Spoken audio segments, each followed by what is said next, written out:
sebagai tata karya sejati ya. Oke. Selanjutnya di sini pada event perdana kita malam hari ini, media partnernya itu ada Akupeta ya, akupeta.id nama Instagramnya dan Multikreasindo.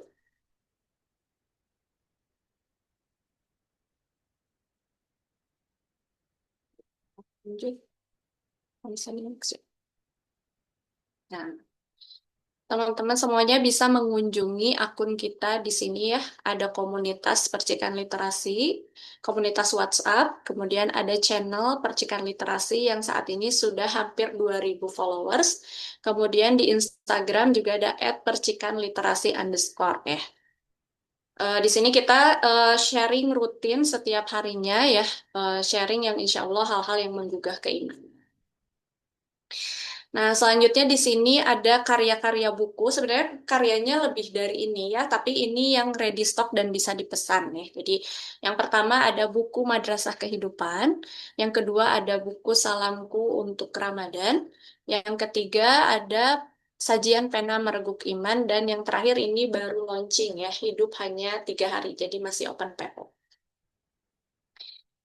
Oke, boleh difoto ya, kalau bisa nanti tinggal di scan barcode-nya untuk pemesanan. Nah, selanjutnya event yang akan diselenggarakan ya. Jadi, aku peta sebagai media partner itu juga termasuk part of Percikan Literasi ya. Jadi masih bagian dari Percikan Literasi gitu. Aku peta itu ada di bawah naungan Percikan Literasi.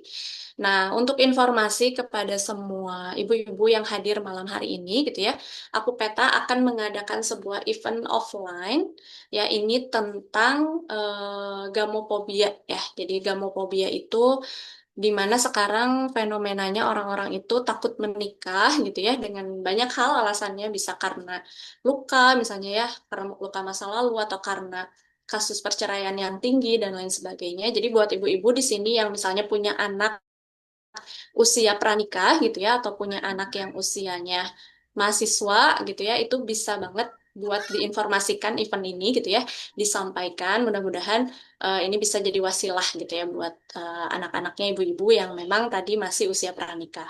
Jadi kita di sini akan mengadakan event dengan tema Dewasa Dalam Hati, Siap Dalam Ikatan ya, di mana di sini ada 4 eh, pembahasan. Yang pertama membongkar akar gamophobia. Jadi nanti kita akan eh, membongkar lebih dalam gitu ya. Kenapa sih bisa ada gamophobia gitu ya? Bisa ada fenomena takut menikah dan menghindari menikah gitu ya, atau bahkan hidup sendiri juga kayaknya nggak masalah deh gitu ya. Padahal kan menikah itu bagian dari syariat Islam gitu ya. Menikah itu sama halnya seperti kita sholat. Selanjutnya ada menyembuhkan luka sebelum mengikat janji. Kemudian berikutnya lagi ada siap mental menikah, bukan siap sempurna tapi siap bertumbuh. Dan yang terakhir, jika menikah datang aku siap, jika belum aku ridho gitu ya. Jadi buat ibu-ibu yang punya anak pranikah bisa diinformasikan event ini gitu ya. Insya Allah eventnya offline nanti. Untuk info lebih lanjutnya bisa dilihat di Instagramnya @akupeta.id. Selanjutnya, event yang akan diselenggarakan juga oleh Percikan Literasi, ada kajian online ya, yaitu pesantren keluarga. Ya, ini masih coming soon ya, nanti akan diinformasikan lebih lanjut mengenai waktu, tanggal, dan selanjutnya ya. Jadi kita akan ada pesantren keluarga online by Percikan Literasi ya. Oke, nah ini event perdana kita pada malam hari ini dengan tema seri Perempuan Tangguh, di mana merawat jiwa perempuan untuk menumbuhkan generasi hebat. Di sini kita ada 4 seri ya, dan malam ini kita akan mengupas tuntas seri yang pertama, yaitu Tangguh dari Dalam, menguatkan mental, emosi, dan jiwa muslim. Oke, nah ini narasumber kita yang insya Allah sudah hadir juga ya di tengah-tengah kita pada malam hari ini, yaitu Ibu Ine Mariani. Beliau adalah seorang istri dan ibu ya. Seorang istri, mungkin ada yang sudah mengenalnya ya, seorang istri dan ibu dari 10 anak ya. Wah, Masya Allah. Jadi perjuangannya sambil sekolah menyelesaikan S3-nya itu berarti sambil punya peran istri dan ibu. Ya. Kemudian beliau juga saat ini sebagai dosen Prodi Bimbingan dan Konseling UPI Bandung. Kemudian juga seorang penulis buku dengan judul Ibu Tangguh Pantang Mengeluh. ya. Jadi udah paling cocok gitu ya sebagai narasumber pada malam hari ini karena kita di sini perempuan-perempuan yang hadir pada malam hari ini insya Allah para perempuan tangguh ya, yang ingin menjadi perempuan tangguh. Kemudian beliau juga bagian dari aktivis di percikan literasi. Oke, nah sebelumnya teman-teman semua yang bisa on cam gitu ya, boleh dinyalakan ya kameranya untuk menemani saya dan narasumber pada malam hari ini, dan yang bisa pakai virtual background juga boleh dipakai ya supaya kita bisa saling tatap walaupun via online. Kemudian jangan lupa ya tetap menggunakan adab ya dengan menutup aurat dan seterusnya walaupun kita sesama perempuan. Oke, untuk mengefektifkan waktu, langsung saja akan saya serahkan kepada Bu Ine ya sebagai apa acara inti pada malam hari ini sebagai narasumber. Mangga Bu Ine, waktu dipersilahkan. Sudah siap Bu Ine untuk share screen materinya? Boleh halo-halo dulu Bu, suaranya sambil dicek lagi.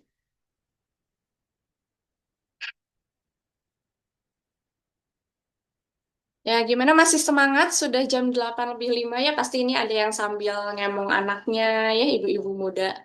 Boleh kasih reaksi lagi nih perasaannya pada malam hari ini biar rame nih bahwa benar-benar nih 88 orang itu hadir ya. Hadir. Wih. Ya, kedengeran teh Nurul? Kedengeran Bu, tapi kayak agak kecil ya. Coba Kecil dicek ya. lagi. Gimana? Sekarang kedengeran nggak? Ya, lebih Oke, jelas. Ya, jelas oke. ya. Ya, Oke. mangga silakan Bu. Bismillahirrahmanirrahim. Assalamualaikum warahmatullahi wabarakatuh.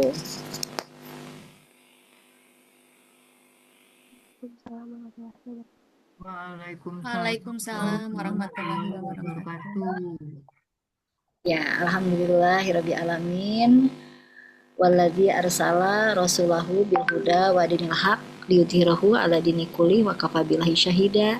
Asyhadu an la ilaha illallah wa asyhadu anna Muhammadan abduhu wa rasuluh. Allahumma sholli ala Muhammad wa ala ali Muhammad. Amma ba'd.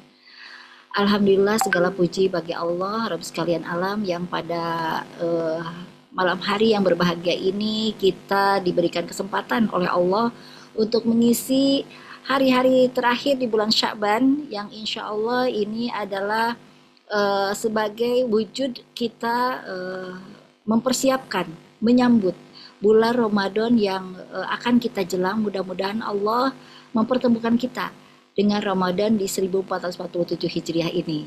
Salawat dan salam semoga tercurah kepada junjungan alam Nabi Muhammad Sallallahu Alaihi Wasallam, kepada keluarganya, kepada sahabatnya, dan kepada umatnya. Mudah-mudahan kita semua mendapatkan dikenali ya sebagai umat yang insya Allah mendapatkan syafaatnya di yaumil akhir nanti. Teman-teman percikan literasi sungguh sangat berbahagia saya pada malam hari ini bisa bertemu dengan teman-teman semua. Kalau saya lihat di grup ada sekitar 80-an ya yang hadir pada kesempatan ini. Ini sungguh merupakan kebahagiaan, tentu kehormatan tersendiri bagi saya sendiri untuk sama-sama belajar ya di ruangan ini ya, tempat di mana kita sama-sama berbagi ya. Bukan berarti bahwa ketika saya berbagi di sini saya juga sudah menjadi seorang wanita yang paling tangguh.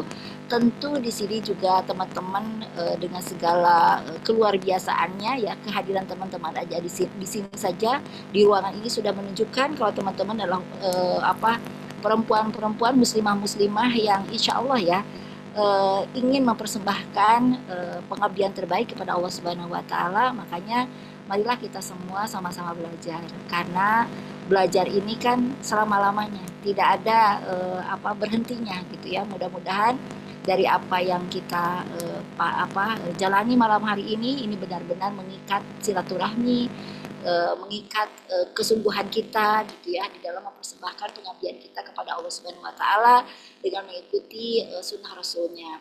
Baiklah teman-teman semua, kita awali saja nih ya pertemuan ini dengan membaca ta'awudz dan basmalah. Semoga apa yang kita laksanakan pada malam hari ini Allah memberikan ridho dan berkahnya bagi kita semua. A'udzubillah Minasyaitonirrajim. Bismillahirrahmanirrahim. Bismillahirrahmanirrahim. Ya, alhamdulillah ya. Aduh, itu ada yang berdua-berdua ya. Alhamdulillah Ibu Winda ya. Masya Allah ya.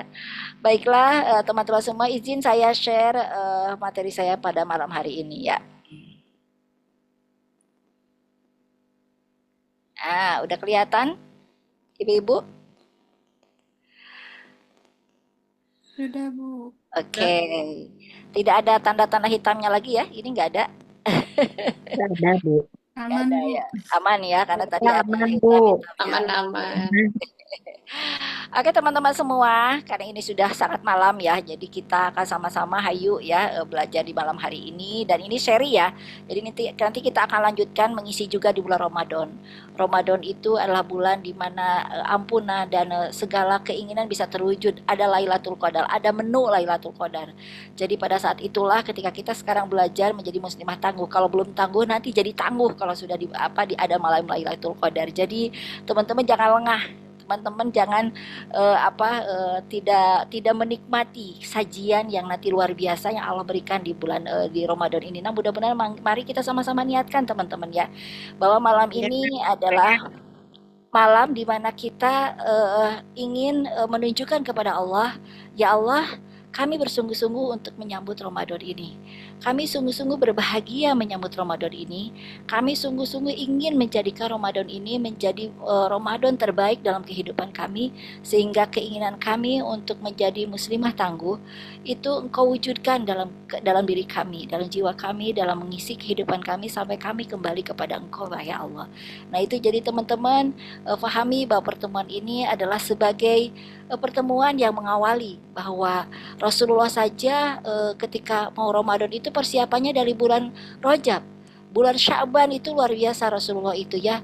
Nah, berarti kita pun di bulan Sya'ban ini benar-benar harus menunjukkan kesungguhan kita, karena nggak mungkin kita berada pada perlombaan Ramadan kalau kitanya tidak warming up dulu. Mudah-mudahan ini bagian dari warming up kita, bahwa kita menyiapkan diri kita bahwa memang untuk memasuki Ramadan butuh ya menjadi seorang muslimah yang tangguh. Di sini tema yang akan kita bawa adalah merawat hati, menguatkan jiwa, seni, mengelola mental, emosi dan jiwa dalam bingkai Al-Qur'an. Sedikit nanti saya juga akan membahas tentang sainsnya ya, sehingga memang Al-Qur'an tidak pernah lepas dari sains. Jadi bukan berarti bahwa Al-Qur'an ini adalah tanpa sains. Jadi apapun yang dipelajari pada Al-Quran ini tentu sebenarnya dapat dibuktikan melalui pengetahuan ya, sehingga mari sama-sama kita belajar. Bismillahirrahmanirrahim. Oke teman-teman semua, inilah yang akan kita pelajari ya. Jadi bagaimana kita mencoba untuk menjadi ketangguhan muslimah baik secara mental, emosi dan jiwa. Ketangguhan mental itu lebih kepada resiliensi kognitif ya. Jadi kemampuan berpikir positif, fokus pada solusi, menghadapi tantangan dengan logika yang sehat ya. Nah, kemudian ketangguhan secara emosi itu adalah disebut dengan emotional regulation, di mana kemampuan mengelola emosi, mengendalikan stres dan merespon dengan tenang. Ya, jadi karena biasanya mak-mak itu dengan segala kesibukan di domestiknya gitu ya, kemudian juga mungkin ada kegiatan di luar, apalagi ibu-ibu yang bekerja, itu biasanya juga tidak terlepas dari ini, atau yang masih memiliki anak-anak yang masih kecil dengan jumlah yang mungkin tidak satu dua tapi berjumlah banyak juga, atau anak-anak yang sudah lebih dewasa tetapi tidak sesuai dengan ekspektasi kita. Nah, itu adalah berbagai hal yang bisa jadi itu mempengaruhi bagaimana mental kita, emosi kita, dan kemudian bagaimana kita akan belajar bagaimana ketangguhan jiwa atau spiritual well-being, di mana di situ ada kekuatan iman, kedamaian batin dan rasa syukur. Nah, kita akan menggunakan pendekatan sains dan psikologi ya, di mana di situnya ada cognitive neuroscience, psikologi emosi dan spiritualitas. Jadi ini adalah tiga hal yang tidak tidak satu-satu, tapi ini sebenarnya saling berkait satu dengan yang lain. Oke ya teman-teman. Inilah yang kalau kita miliki ini maka sebenarnya nanti di seri kedua, ketiga, keempatnya kita ini menjadi dasarnya gitu ya. Karena nanti di kedua, ketiga dan keempatnya ini akan menjadi lebih mudah ketika teman-teman semua, kita semua sudah memiliki tiga hal ini, yaitu ketangguhan mental, ketangguhan emosi dan ketangguhan jiwa. Ya, jadi ketiga hal inilah yang harus kita miliki bersama-sama. Next ya. Nah, yang pertama meningkatkan resiliensi kognitif ya, mental ya ibu-ibu ini ya teman-teman semua. Ibu-ibu apa teman-teman lah hampir sama lah ya gitu. Kalau saya lebih berpikir teman-teman aja, walaupun mungkin di sini ada yang lebih muda nggak apa-apa ya.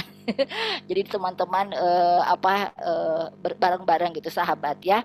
Jadi resiliensi itu daya tahan ya, daya lenting ya gitu. Jadi orang-orang yang memiliki daya lenting, dia menghadapi apapun dia tidak akan mudah menyerah, dia tidak akan mudah lemah, dia tidak akan mudah larut gitu ya dengan berbagai hal yang menimpa dirinya.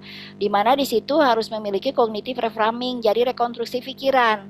Nah, ini adalah bagaimana melatih ya, berarti dilatih ya mengganti pikiran negatif menjadi alternatif yang lebih rasional. Kalau dalam bahasa sainsnya itu adalah berbasis pada pendekatan kognitif behavioral therapy. Sebenarnya ini tidak perlu dibahas ya karena memang kalau kognitif itu bagian dari keilmuan dari psikologi sendiri.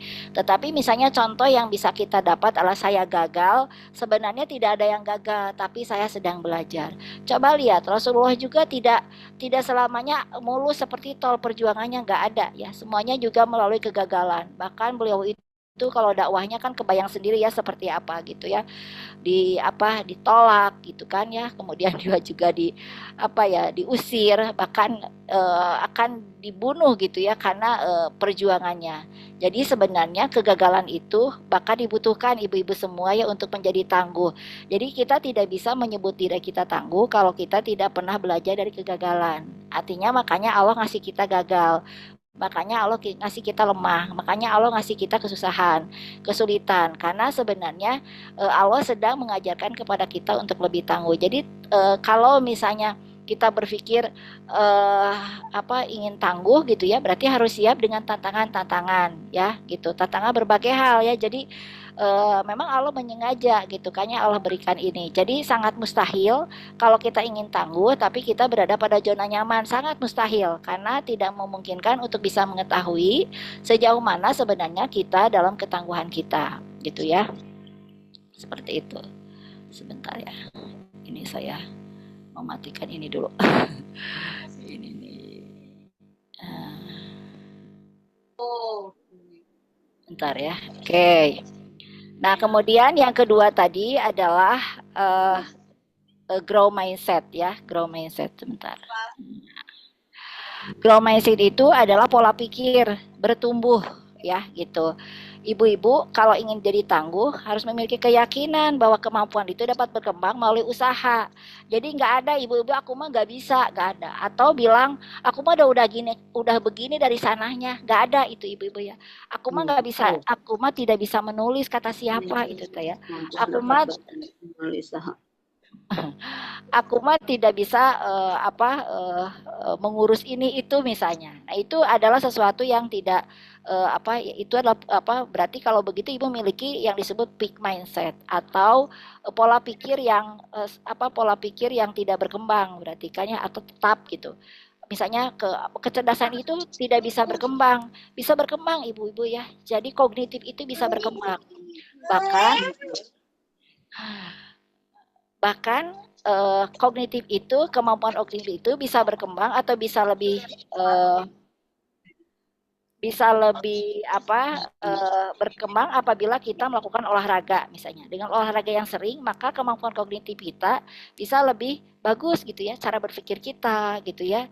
Jadi olahraga itu kan gitu ya sesuatu yang memang harus kita lakukan sebagai ibu-ibu ya untuk meningkatkan tadi ya kemampuan kognitif kita. Nah gitu ya. Jadi jangan berpikir bahwa olahraga itu lepas dari kemampuan pola mindset kita atau grow mindset kita, tidak sebenarnya ya, karena itu juga salah satunya kita berkembang itu ya tadi karena kita aktif. Mohon maaf yang ini di mute ya. soalnya jadi bocor. Kemudian yang kedua adalah latihan problem solving. Nah ini ya, jadi setiap saat itu kalau kita ingin menjadi seorang yang tangguh, mau tidak mau kita harus berhadapan dengan problem ya. Nah, berarti kan yang harus dipahami oleh kita teh berarti kita teh ketika Allah memberikan kita problem, ketika Allah memberikan masalah, sebenarnya itu pasti ada jalan keluarnya. Itu mah pasti gitu ya, seperti itu. Apakah permasalahannya selesai? Mungkin tidak. Tapi kemampuan ibu-ibu untuk memahami masalah ini menjadi ketenangan itu yang menjadi sebenarnya problem solvingnya bisa jadi seperti itu. Jadi fokusnya pada solusi, bukan pada masalah gitu ya.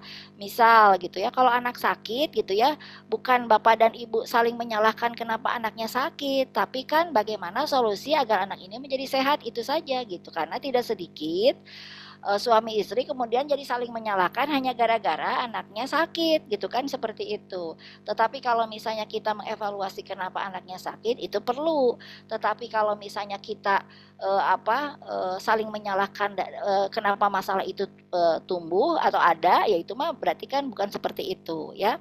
Kemudian melatih berpikir sistematis dan objektif. Caranya adalah mau tidak mau nanti ada ya bahwa ibu, nah ini neuroplastic habits ya. Jadi kalau kita ingin menjadi seorang ibu yang tangguh, ini ya salah satunya membaca. Kenapa ya membaca bisa menjadi sesuatu yang tangguh? Karena itu ada habits, ada kebiasaan. Karena di situ kita semua menjadi belajar hal baru, bahkan ada diskusi ilmiah. Nah, sekarang kan ibu-ibu semua, teman-teman semua di sini sedang diskusi ilmiah gitu ya. Karena ketika kita berdiskusi, ketika kita membaca, kita belajar hal baru, maka otak membangun koneksi baru atau neuroplasticity. Jadi nggak bisa ibu-ibu ingin tangguh tapi tidak pernah membaca, tidak belajar hal baru, tidak pernah berdiskusi gitu ya. Tidak mungkin akan membangun neuroplasticity. Jadi artinya tidak membangun koneksi baru. Jadi kalau hanya urusannya misalnya dapur, kamar, rumah, ngutek aja di situ gitu tanpa ada hal baru yang ibu-ibu pelajari, maka akan butek ketika ada masalah juga pasti akan menjadi sangat berat. Padahal sebenarnya ketika masalah itu datang tidak akan seberat itu manakala ibu-ibu banyak membaca hal mempelajari hal baru seperti itu.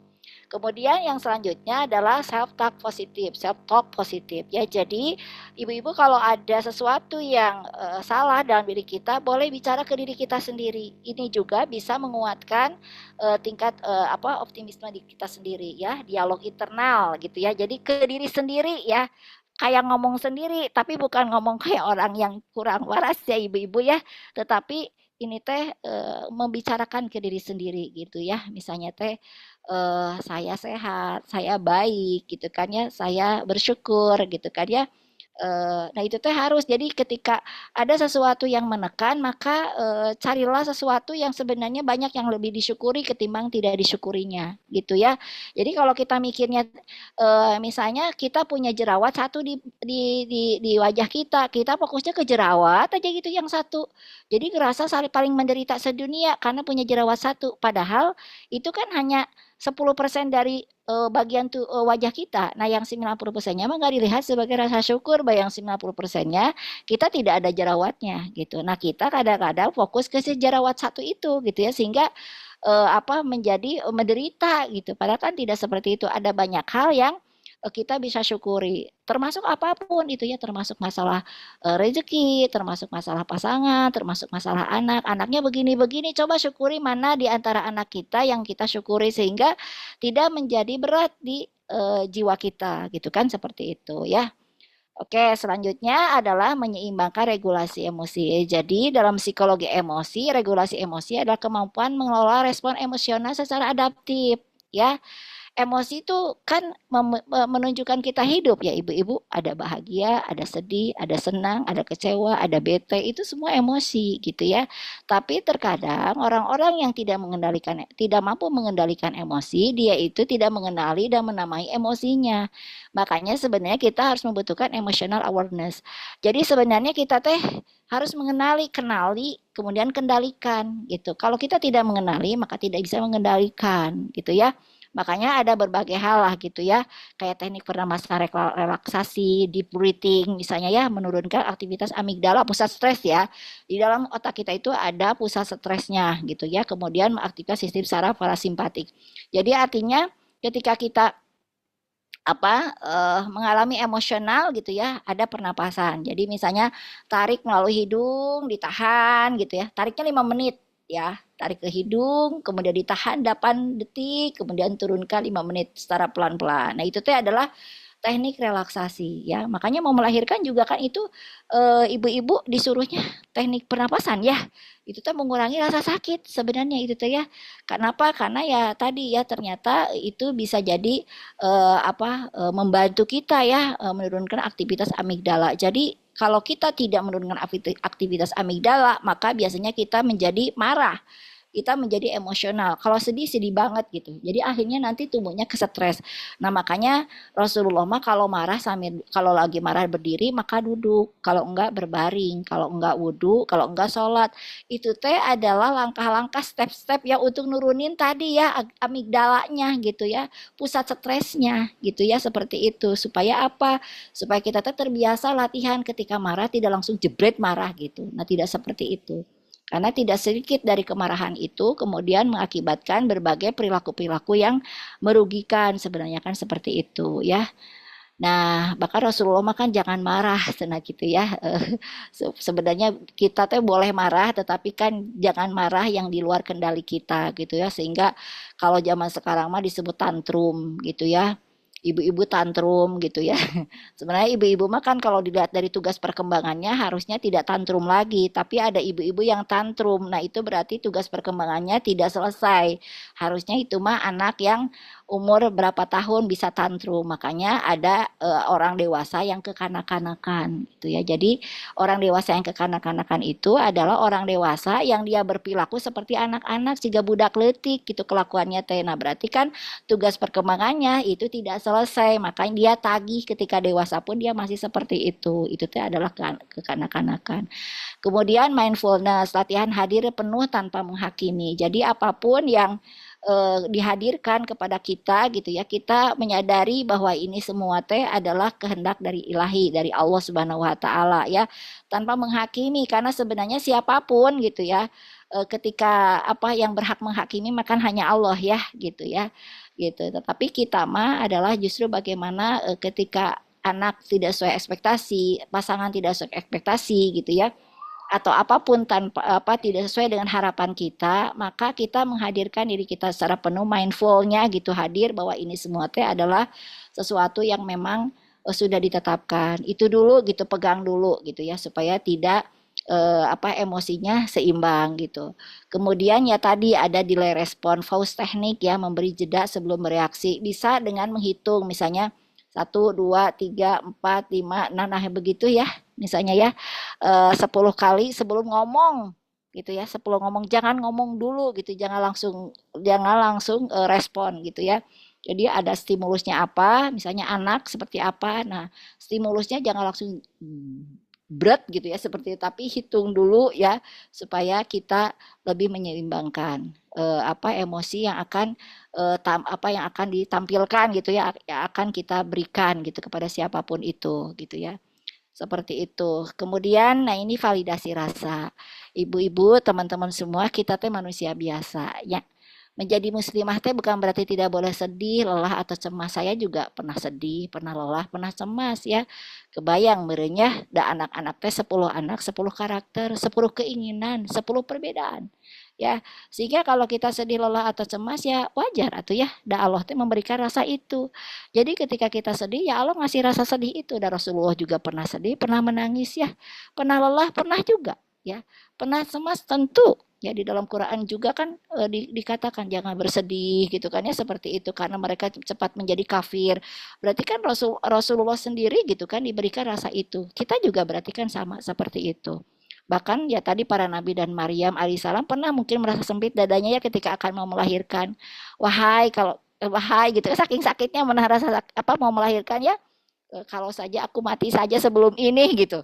Coba bayangkan ya, seseorang yang sangat suci sekalipun Maryam itu kan wanita yang sangat suci ya. Tapi ketika dia ketika dia diusir karena dia dianggap orang yang melakukan perbuatan keji ya. Kemudian juga dia merasakan rasa sakit yang luar biasa kan ketika akan melahirkan, maka itu dia dia katakan seperti itu. Jadi wajarkah? Wajar, ya wajar, nggak apa-apa. Nah, ini emosi teh adalah sinyal dari jiwa yang perlu diperhatikan, tapi bukan dosa ya, bukan dosa gitu. Jadi sinyal itu teh kan dari jiwa dan perlu diperhatikan ya. Jadi jangan sampai emosinya teh ya dibiarkan saja gitu. Akhirnya terus menerus ya kan biasanya dari masalah kemudian itu teh timbulnya stres ya karena tidak dikenali gitu si emosinya. Lalu kemudian kalau tidak diperhatikan maka biasanya jadi depresi. Nah, kemudian kalau sudah depresi apalagi kalau kemudian tidak ditangani maka biasanya akhirnya harus ke rumah sakit jiwa ya ibu-ibu ya karena tadi ya padahal si jiwanya itu sebenarnya masih bisa sangat diperbaiki gitu ya, masih bisa diobati. Nah, makanya Allah sendiri tidak membebani seseorang melainkan sesuai kesanggupannya. Nah, ini saja sudah menjadi satu keyakinan ya. Jadi saya anaknya 10, 20, 30 kalau alokasi ya itu pasti sesuai kesanggupan ya. Tidak mungkin Allah teh zolim ya. Tidak mungkin Allah teh zolim ya dengan kesanggupan ya. Jadi yakinnya itu. Kalau kita tidak meyakini itu, maka biasanya yang susah kita sendiri karena tidak yakin gitu ya. Dipikirnya oleh apa? Oleh rasa gitu ya. Gitu, bukan oleh pandangan Allah gitu. Kalau rasa-rasa manusia mah ya iya ada perang juga susah, perang juga malas ya, perang juga banyak orang yang takut. Karena tadi yang menjadikan dasar untuk mau tidaknya teh bukan itunya gitu ya, bukan keharusan bahwa keyakinan itu gitu, kesanggupannya gitu kan seperti itu. Nya rasa sakitnya ujian kapasitas gitu ya. Tanda bahwa pundakmu kuat memikulnya. Coba ada rasa sakit yang lebih dari melahirkan? Tidak ada. Kalau saya bilang Maya, melahirkan teh adalah satu keadaan di mana itu adalah maksimal optimalnya seorang perempuan menerima rasa sakit gitu ya. Tapi kan ujian kapasitas, dah itu Maya, dah akhirnya mampu mampu mampu ya. Jadi tidak ada yang tidak mampu, tidak akan mampu kecuali tadi orang-orang yang tidak yakin dengan kemahaadilan Allah gitu ya, dengan kasih sayang Allah ya, dengan kemampuan Allah yang maha besar. Allah itu sudah menakar kemampuan kita ya. Jadi tidak mungkin kalau tidak ditakar gitu ya.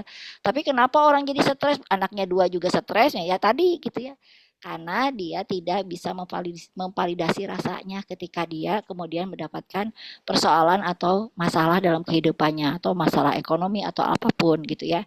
Seperti itu. Nah, ini mengelola kesedihan, grief dan sadness ya. Nah, jadi kehilangan ya, kesedihan itu kan sesuatu yang niscaya ya. Rasulullah saja diberikan sedih ya. Jadi suatu saat juga kita atau kita sendiri atau siapapun ya kan pernah mengalami ini gitu ya.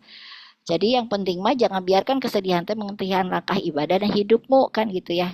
Dan Allah melarang kita larut dalam duka yang melemahkan, apalagi depresi berkepanjangan. Jadi sebenarnya mah orang yang depresi mah tadi ya dia tidak mengenal Allah sebenarnya mah kan gitu ya, tidak mengenal Allah dengan baik gitu kan seperti itu. Nah, ini kan sedih atau kehilangan itu diciptakan Allah kepada manusia agar apa? Manusia itu bergantung kepada Allah saja gitu. Karena tadi biasanya kalau orang yang sedihnya berkepanjangan mah gitu ya, ya tadi karena mengharapkan bantuan, mengharapkan sandaran gitu ya kepada manusia lagi, kepada makhluk gitu ya, seperti itu. Tetapi kalau kesedihannya itu diberikan disampaikan kepada Allah, maka Allah akan membukakan gitu kan jalannya gitu ya. Jadi makanya kata Allah kan di situ ya, janganlah kamu bersikap lemah dan jangan pula kamu bersedih hati. Padahal kamulah orang-orang yang paling tinggi derajatnya jika kamu orang-orang yang beriman. Pertanyaannya, apakah kita orang-orang yang beriman? Kan begitu ya. Kalau kita merasa yakin, harus yakin ya. Karena kalau tidak beriman mah tidak akan ke surga ya. Jadi harus yakin iman ini kan gitu. Jadi kalau kita yakin iman berarti kita tinggi derajatnya. Kalau kita tinggi derajatnya maka kita tidak boleh lemah dan tidak bersedih hati gitu. Kalau misalnya kita masih juga lemah dan bersedih hati, berarti iman kita dipertanyakan gitu. Karena Allah itu memberikan media-media ya, media sholat, media tahajud bahkan ya. itu adalah bagi Allah masuk itu teh akan yang akan mengubah kan gitu ya, akan mewujudkan apapun gitu kan ya, seperti itu. Apalagi nanti, nah itu sekali lagi ya, nanti di Lailatul Qadar itu tanazzalul malaikatu waruhu fiha biizni rabbihim min kulli amr ya. Tanazzalul jadi Allah datangkan gitu. Malaikat waru jadi Jibril ya berarti kan. Itu teh berarti kan yang hadir teh adalah yang akan datang di rumah-rumah kita itu adalah pasukan Jibril gitu kan ya, malaikat-malaikat. Yang ngapain sih mereka teh gitu ya nanti di di ketika Lailatul Qadar kayak gitu ya. Eh, Biizni robihi mingkuli amr gitu kan ya, yang akan menolong, yang akan membantu, yang akan menyelesaikan semua urusan orang mukmin. Apa urusannya? Bukan urusan bikin kue ya ibu-ibu ya. Misalnya urusan ingin anaknya soleh, urusan ingin rezekinya nambah, ya ingin urusan ingin anaknya sehat, gitu ya. Urusan apapun, ya. Dan itu teh kan benar-benar ya, itu teh kan benar-benar gitu ya kalau Allah wujudkan. Bukankah kemenangan perang yang luar biasa mustahil itu gitu. Itu bisa Allah menangkan gitu kan ya. Di Badar itu Ramadan kan gitu ya. Perang-perang yang lain juga hendak itu juga di Ramadan. Ramadan gitu ya. Kekuatan itu adanya di Ramadan gitu ya. Sehingga nah itu nanti supaya kalau ibu-ibu atau teman-teman masih ada yang kurang tangguh nih di bagian ininya, kurang tangguh di bagian mentalnya, di emosinya kurang tangguh gitu ya. Nah, berarti ayo minta nanti kan seperti itu gitu ya. Jadi kita juga harus yakinkan kepada anak-anak kita, kepada pasangan kita ya bahwa wanita ya ibu mah memang ya harus paling paling lama gitu ya. Jadi kalau doa harus doa paling nanya, munajatnya harus paling lama gitu ya. Lamun saumna kudu paling luar biasa itu seorang ibu gitu. Karena tadi ibu mah adalah eh, eh, tadi ya tiang gitu. Kalau tiangnya negara gitu ya. Kalau berarti kan kalau dalam keluarga mah berarti tiang keluarga. Tiangnya aja rapuh, ambruk udah semuanya ambruk. Ya, jadi makanya ini yang harus kemudian dipahami oleh ibu-ibu, oleh kita semua ya, bahwa kita mah memang harus lebih lama ya, lebih lama doanya, lebih lama duduk bersimpuhnya, lebih lama untuk zikirnya, lebih lama ya karena memang kitalah yang menjadi cahaya di rumah kita sendiri gitu. Tanpa ibu semuanya gelap kan gitu ya. Ratu itu menjadi tidak ada gitu kan di rumah gitu ya. Kalau tanpa ibu, tanpa istri gitu kan ya, pasti seperti itu ya. Nah, ini kemudian mengatasi kecemasan anxiety ya, biasanya suka ada terjadi pada ibu-ibu yang kurang tangguh nih gitu ya. Nah, nggak apa-apa cemas itu boleh ya, karena Rasulullah juga pernah cemas, pasti kita juga pernah. Tetapi biasanya ini kecemasan itu seringkali tentang masa depan yang belum terjadi. Cemas gitu, cemas ujian ya, cemas mau melahirkan, cemas aduh besok kayak gimana ya gitu ya. Nah, gitu kan. Jadi cemas-cemas itu boleh-boleh saja, tetapi yakin ya kalau segala sesuatu itu udah ditetapkan oleh Allah. Jadi gak usah khawatir, gak mau ibu berusaha sedemikian rupa kalau Allah sudah menetapkan A maka bakal A gitu ya. Mau B ya B, kita seperti kita naik pesawat terbang ya, naik pesawat gak usah cemas dah, Bismillah saja. Dah kalau sudah waktunya meninggal mah boro-boro di pesawat terbang ya, di dapur juga kita meninggal gitu kan, seperti itu. Jadi ya tidak usah mencemaskan sesuatu yang belum terjadi, capek nantinya kan seperti itu. Nah, makanya obat dari overthinking adalah zikrullah, mengingat Allah saja ya kan gitu. Mengubah fokusnya dari masalah besar menjadi Allah yang maha besar. Seperti itu. Jadi kecemasan itu harus hilang karena kalau tidak hilang dari dalam jiwa kita maka itu tidak akan membuat kita melangkah yang melaju kepada ketenangan karena sebenarnya ketenangan itu nanti adalah khusyuknya ibadah gitu kan ya, seperti itu. Nah, yaitu orang-orang yang beriman dan hati mereka menjadi tentram dengan mengingat Allah. Ya, ingatlah hanya dan mengingat Allah lah hati menjadi tentram. Nah, gitulah ya. Jadi hanya dengan mengingat Allah, zikrullah ya sebenarnya. Tentu saja zikir yang bukan hanya sekedar lafal ya, tetapi memang benar-benar dihayati, benar-benar ini dinikmati ya kebersamaannya. Jadi kalau kita tahajudnya ya berasa benar-benar sedang berkencan gitu ya dengan Allahnya gitu ya, sehingga yang lain-lainnya tidak ada lagi gitu ya, tidak ada lagi. Jadi sebenarnya ibu-ibu yang ditolong Allah untuk menjadi tangguh teh adalah ibu-ibu yang selalu ya berarti kan setiap malamnya ditandakan berarti kan ya dengan tidak pernah lepas dari tahajud. Bagaimana mungkin kita bisa lepas tahajud sementara kehidupan kita teh butuh pertolongan? Ya, kalau hanya mengandalkan kecerdasan kita, mengandalkan diri kita, malah lemah, gak mungkin bisa dapat gitu ya. Tapi dengan kita selalu menemui Allah gitu ya, berarti kan itulah. Dan yang luar biasanya adalah Allah hanya membangunkan gitu ya orang-orang yang dicintainya untuk tahajud. Kalau Allah tidak cinta mah tidak ingin bertemu mah ya tidak dibangunkan. Jadi jangan kebalik ya, bukan ibu-ibu yang tidak ingin tahajud, tapi sebenarnya ketika tidak tahajud sebenarnya Allah sedang tidak ingin bertemu dengan kita. Auzubillahi min dalik ya. Sedih berarti kan kalau Allah saja sudah tidak mau bertemu kita di malam tahajud kita, berarti kebayang di yaumil akhir pun sebenarnya Allah tidak ingin ketemu kita. Sedih berarti kan gitu teh ya. Karena kalau bagi kita mah ibu-ibu yang tangguh harus menjadi satu cita-cita terbesar kita teh adalah bisa melihat wajah Allah ya. Dan kita persembahkan itu semua berarti kan kepada Allah ya. Setiap aktivitas kita, setiap perjalanan kita, niat-niat kita, ya Allah, aku tuh ingin bertemu dengan Engkau gitu ya, bertemu dengan Engkau. Jadi itu yang mungkin harus kita ingat berarti kan ya, diminta dikuatkan karena Allah yang membangunkan kita. Sekalipun kita capek, misalnya baru tidur jam 1, tapi kalau Allah sudah menginginkan ketemu kita, pasti kita dibangunkan gitu. Kita dibangunkan, tidak ada alasan. Aduh, tadi tidur jam 1, jadi aja Allah teh nggak membangunkan kita. Enggak, sebenarnya ya. Kalau kepada orang yang dicintai, mah Allah akan bangunkan gitu kan. Aku ingin tetap bertemu denganmu walaupun engkau dalam keadaan ngantuk sekalipun. Nah itu berarti kan luar biasa sekali ya. Nah kemudian tadi kan kekuatan prasangka baik ya husnudon. Jadi mental yang sehat dimulai dari mindset yang benar tentang takdir. Apa yang kita benci belum tentu buruk, apa yang kita suka belum tentu baik. Percaya deh pada skenario Allah ya. Jadi apapun yang terjadi pada kehidupan kita sekarang, rumah kita segede ini, itulah yang terbaik dari Allah. Suami saya itu yang seperti ini, itulah yang terbaik dari Allah. Anak-anak yang seperti ini, itulah yang terbaik dari Allah. Rezeki saya segini, itu yang terbaik dari Allah. Karena kalau tidak seperti itu, bahaya ya. Gitu kan. Bisa jadi sebenarnya Allah belum memberikan gitu. Bukankah kalau hanya masalah rezeki orang kafir tidak pernah sholat, tidak puasa saja mereka rezekinya lebih banyak.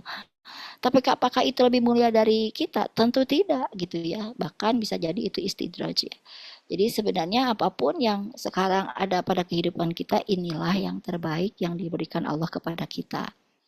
Nah, gitu kan. Nah, di ayatnya boleh jadi kamu membenci sesuatu padahal ia amat baik bagimu dan boleh jadi pula kamu menyukai sesuatu padahal ia amat buruk bagimu. Allah mengetahui sedangkan kamu tidak mengetahui, ya.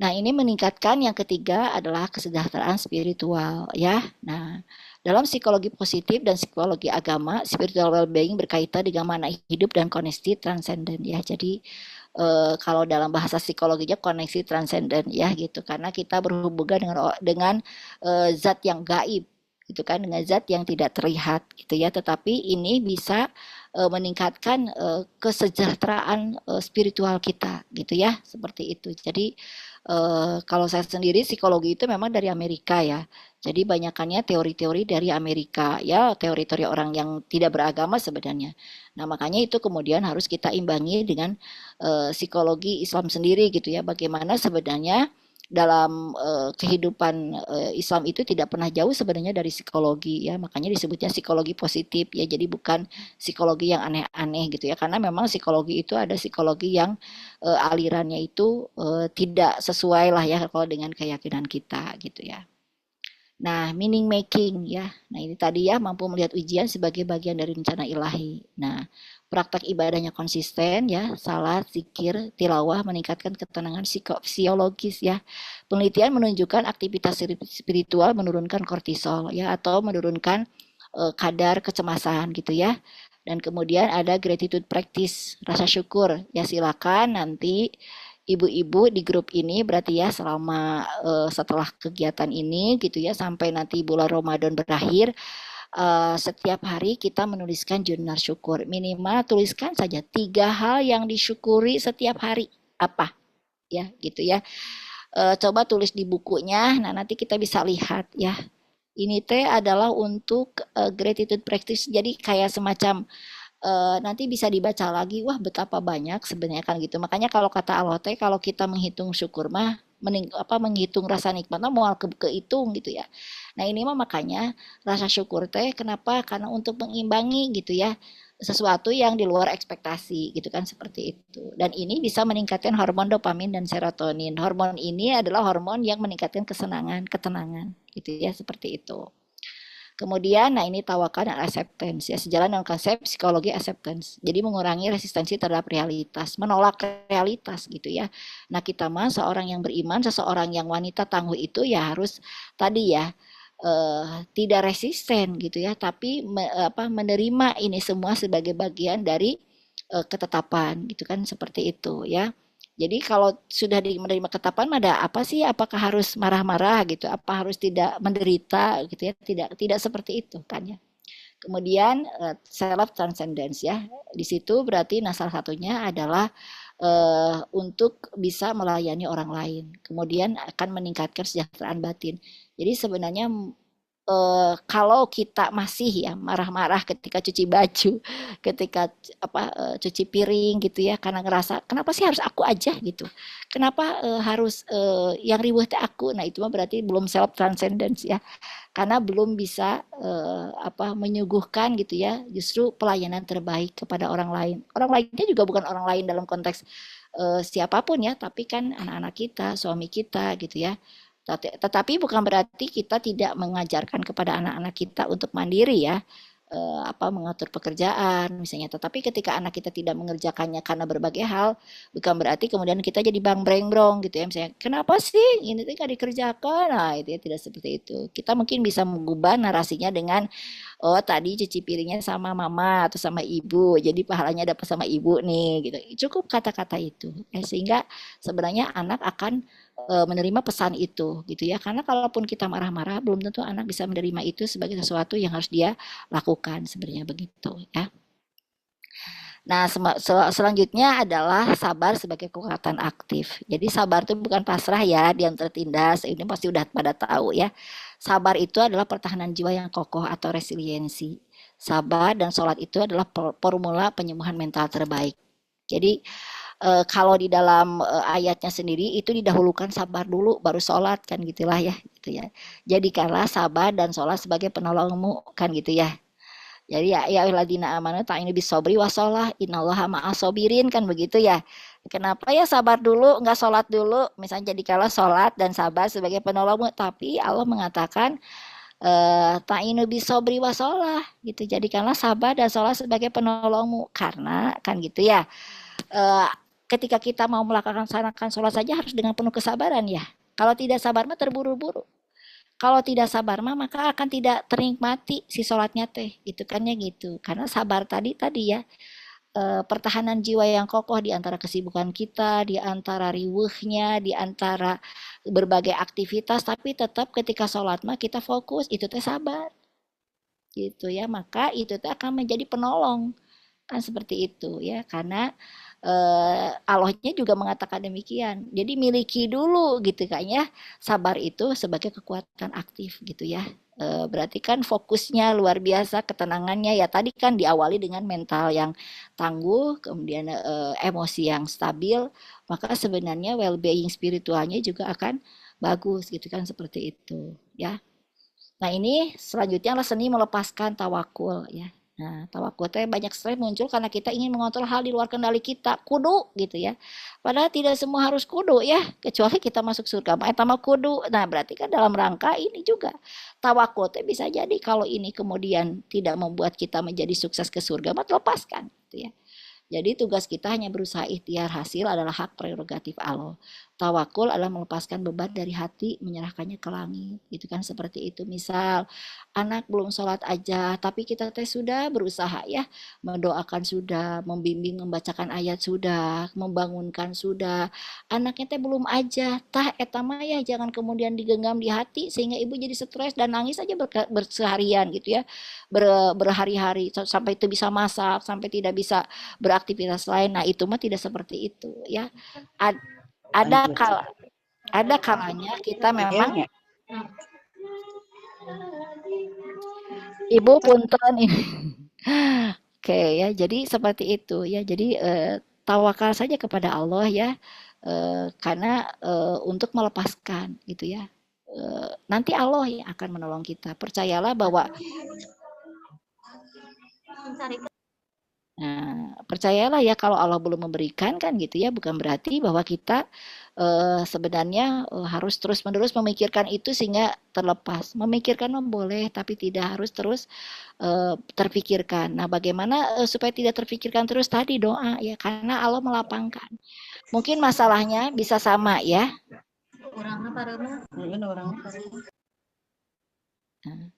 Masalahnya bisa sama, tapi apa reaksinya bisa berbeda. Contoh, kalau ibu dalam keadaan sedang di jalan macet, itu bisa berbagai opsi ya, atau reaksinya macam-macam. Ada yang marah-marah, ada yang kemudian apa ngehuleng gitu ya, ada juga yang mungkin scroll TikTok atau scroll apa gitu ya, mengisi ke apa mengisi macet.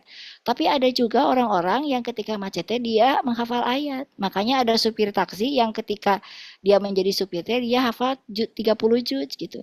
Karena dia memanfaatkan lampu merah gitu ya. Lampu merah itu dia senang karena dia sebenarnya membaca Al-Qur'an. Jadi masalahnya sama, tapi reaksinya yang berbeda, gitu. Masalah anaknya sama, tapi reaksinya yang berbeda, gitu ya. Ada apa ibu yang anaknya saya makan saja jadi liar sendiri, gitu ya. Padahal mah sama, anaknya tidak bisa makan, gitu ya. Seperti itu. Jadi bukan fokus kepada solusi, tapi riweuh dengan masalahnya, gitu kan. Padahal anak teh tidak selamanya harus makan rewok, ya kan gitu. Ada masanya anak itu memang mungkin belum makannya belum bagus gitu ya dan seperti itu gitu karena ada makanya ilmu itu dibutuhkan berarti kan ya agar tadi tidak menjadi beban gitu kan seperti itu. Nah, barang siapa yang bertawakal kepada Allah, niscaya Allah akan mencukupkan keperluannya. Dicukupkan ya ibu-ibu. Tinggal bagaimana kita tadi ya memperbaiki kedekatan kita kepada Allah ya. Jadi nikmatnya melaksanakan sholat, nikmatnya bertahajud, nikmatnya duha, nikmatnya rawatib, nikmatnya baca Quran. Nah, itu adalah kenikmatan-kenikmatan termasuk nikmat ketika kita memasak, nikmat ketika kita mencuci, dinikmati gitu, bukan sebagai beban. Nah, jadi sama ya eh, kegiatannya sama, aktivitasnya sama, tapi di hadapan Allah menjadi berbeda nilainya. Kenapa? Karena niat, karena reaksi. Ya, kalau reaksinya kemudian kita tidak ridho, kalau reaksinya kita menjadi tidak ikhlas gitu ya, maka yang terjadi itu beban dan itu bisa numpuk dan akhirnya nanti bisa jadi bom waktu ya merasa bahwa kita terzalimi gitu ya terzalimi ibu yang paling capek sedunia gitu ya padahal sebenarnya justru dengan cara itulah kita ke surga. Nah, itu yang berarti harus dilatih. Berarti kan ya, siapa yang melatihnya? Ya berarti kan Allah ya. Mintanya ya di tahajud. Nanti Allah akan ringankan segala sesuatunya. Ya tidak ada yang berat. Kan gitu ya. Sebenarnya ketika kita justru memahami ini adalah bagian dari cara belajar kita gitu ya. Seperti itu. Nah, self care-nya menjaga dirinya muslimah yang kuat, mentalnya kapan tahu harus tahu kapan harus istirahat ya. Bukan berarti kita tidak istirahat ya ibu-ibu, istirahat tidur yang cukup ya, tidur lebih awal, bangun tidur minum air hangat 2 gelas ya, kemudian olahraga kan gitu ya. Jadi ini penting ya. Jadi nggak harus ngagateng terus kan seperti itu ya. Kemudian menjaga kesehatan fisik dan mental adalah bentuk syukur bukan egois ya. Jadi harus olahraga ya. Kemudian ya harus kan seperti itu ya. Dan kemudian hindari membandingkan diri dengan pencapaian orang lain di media sosial. Kan sekarang mah kadang-kadang ya parenting medsos gitu ya. Jadi segala sesuatu teh di upload gitu ya, nunjukin bahwa saya teh wah sudah sukses, sudah apa gitu sehingga yang lain aduh apa harus saya juga seperti itu gitu kan. Padahal tidak demikian ya. Nah, gitu ya. Jadi tetap ya harus menjaga diri gitu kan ya. Bukan berarti bahwa seorang ibu itu harus makannya seenaknya, seabretnya gitu ya. Tidak demikian ya. Tapi kita harus memilih juga makanan yang sehat karena kita harus sehat ya untuk bisa ibadah dengan ibadah dengan benar, ibadah dengan kuat itu ibadah dengan usyuk itu ya sehat. Kalau sakit kan boro-boro bisa khusyuk ya, kitanya juga mikirin sakitnya aja, rasa sakit kita gitu ya. Jadi, nah ini ya harus dan itu terus konsisten. Nah ibu-ibu teh biasanya yang penyakitnya teh ya olahraganya teh tidak konsisten gitu ya. Sehari, 2 hari, 3 hari, ya olahraga kesananya enggak gitu. Nah itu yang biasanya tidak konsisten gitu ya. Nah padahal kita butuh dengan olahraga teh, apalagi dengan usia-usia seperti saya nih sudah 55 tahun. Saya butuh memiliki apa masa otot yang lebih baik ya. Berarti kan saya selain jalan kaki berarti saya juga olahraganya harus ngangkat beban gitu ya. Jadi beban Bu yang ada pakai apa 1 kilo 2 kilo gitu ya supaya memang ototnya masa ototnya nambah. Kalau enggak berarti ketika kita makan itu akan berubah jadi lemak. Kalau lemak ya berarti ya itu tadi ya pasti banyak masalah gitu ya. Jadi ayo memang harus tadi ya memaksakan diri ya memaksakan diri. Jadi self care itu menjaga diri memaksakan diri berarti kan gitu ya. Jadi seperti itu. Jadi apa ada yang disebut dengan grit ya.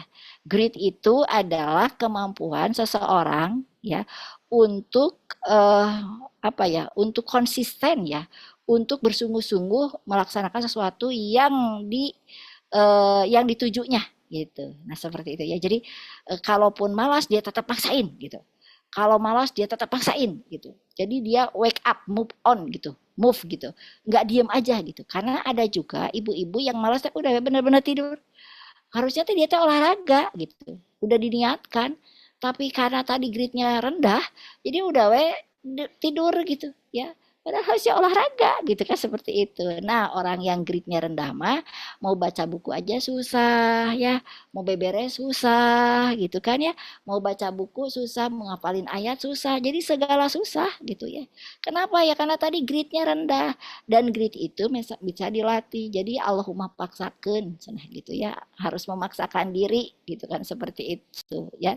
Jadi bergerak nate kalau Sunda mah cenah ya harus bergerak teh karena harus ya bukan karena ingin gitu ya. Saya teh harus olahraga teh bukan karena ingin olahraga karena kalau karena ingin nanti ketika tidak ingin tidak mau lagi itu kan seperti itu. Saya harus makan makanan yang sehat bukan karena ingin. Karena ingin nanti makanan junk food juga dimakan gitu kan ya seperti itu. Jadi karena harus. Kalau harus mah berarti kan buah-buahan, sayur-sayuran. Kan enggak harus yang mahal ya. Tetapi kita menjaga diri berarti kan mengurangi makanan-makanan yang tidak sehat seperti itu.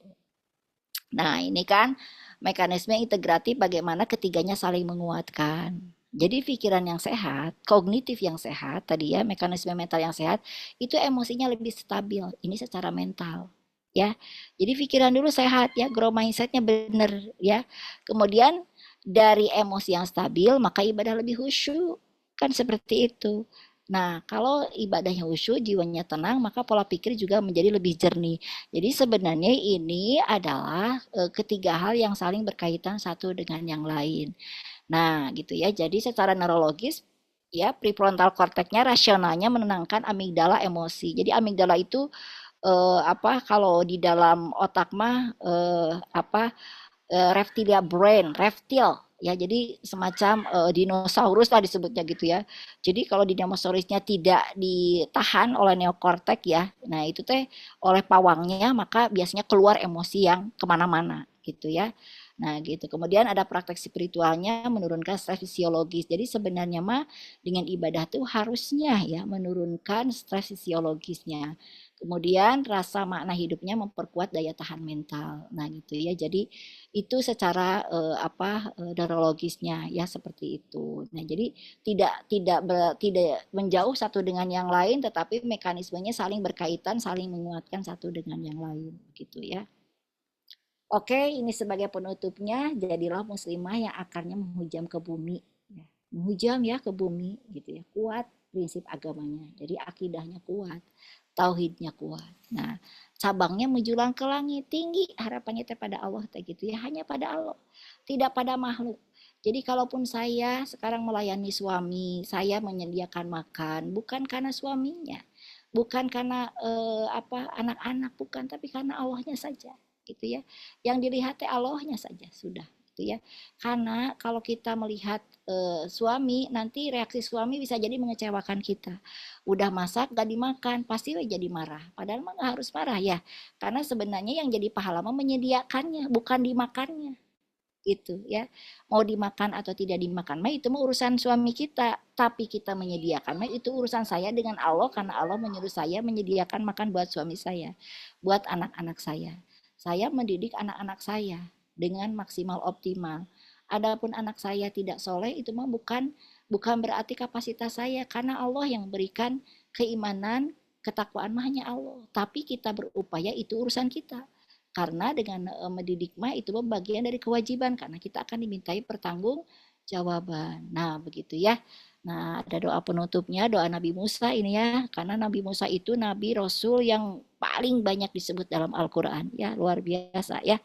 Robbi sohri sodri wa yassirli amri. Ya Tuhanku, lapangkanlah untukku dadaku dan mudahkanlah untukku urusanku. Ya, jadi begitu banyak urusan-urusan kita, begitu banyak hal-hal yang harus kita lakukan. Mohonlah pertolongan kepada Allah dengan doa, karena doa itu sendiri adalah senjata. Jadi sebenarnya senjatanya wanita tangguh itu atau perempuan muslimah itu adalah doa. Doa yang sungguh-sungguh di setiap sesi ketika kita sholat ya, sebanyak-banyaknya sholat, berarti kan ya kebayang ya kalau kita full sholatnya 2 rakaat sebelum subuh, lalu subuh 4 rakaat sebelum duhur, lalu duhur 2 rakaat sudah duhur, 2 rakaat sudah maghrib, 2 rakaat sudah isya, tambah tahajudnya dengan rawatib 11 rakaat, tambah duha. Kalau mau full berarti bisa 12 rakaat atau minimal 4 rakaat gitu ya, 2 atau 4 rakaat kan gitu.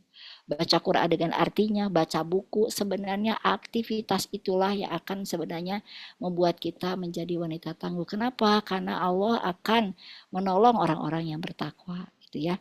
Demikian ya ibu-ibu semua, ya apa yang saya sampaikan udah sejaman ya, kita tanpa sejaman kurang lebih ya saya berbicara, karena saya juga memperkirakan seperti itu, mungkin nanti sisa waktunya bisa kita diskusi bersama-sama.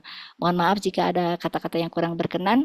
Jazakumullah yang kasiron. Assalamualaikum warahmatullahi wabarakatuh. Waalaikumsalam. Waalaikumsalam Waalaikumsalam warahmatullahi wabarakatuh.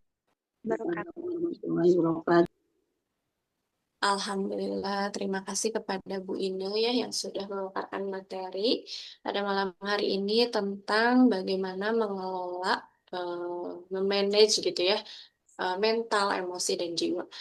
Baik teman-teman, kalau yang saya bisa simpulkan gitu ya secara garis besar, sebenarnya perempuan tangguh itu berarti ya Bu Ine ya, bukan yang tidak pernah bersedih gitu ya, bukan Ya. yang tidak pernah lelah, karena itu manusiawi gitu ya dan bisa divalidasi dan harus divalidasi perasaan-perasaan itu. Tapi justru yang pandai gitu ya, yang paling pandai mengelola semua hal itu gitu ya, yang pandai memanage memanajemen dirinya sendiri gitu. Nah, sehingga pandai itu berarti kan dilatih gitu ya, dilatih secara terus-menerus, bukan berarti gagal, tapi tadi balik lagi bahwa kita sedang belajar. Ya, Masya Allah ya, boleh nih buat para perempuan tangguh di malam hari ini gitu ya.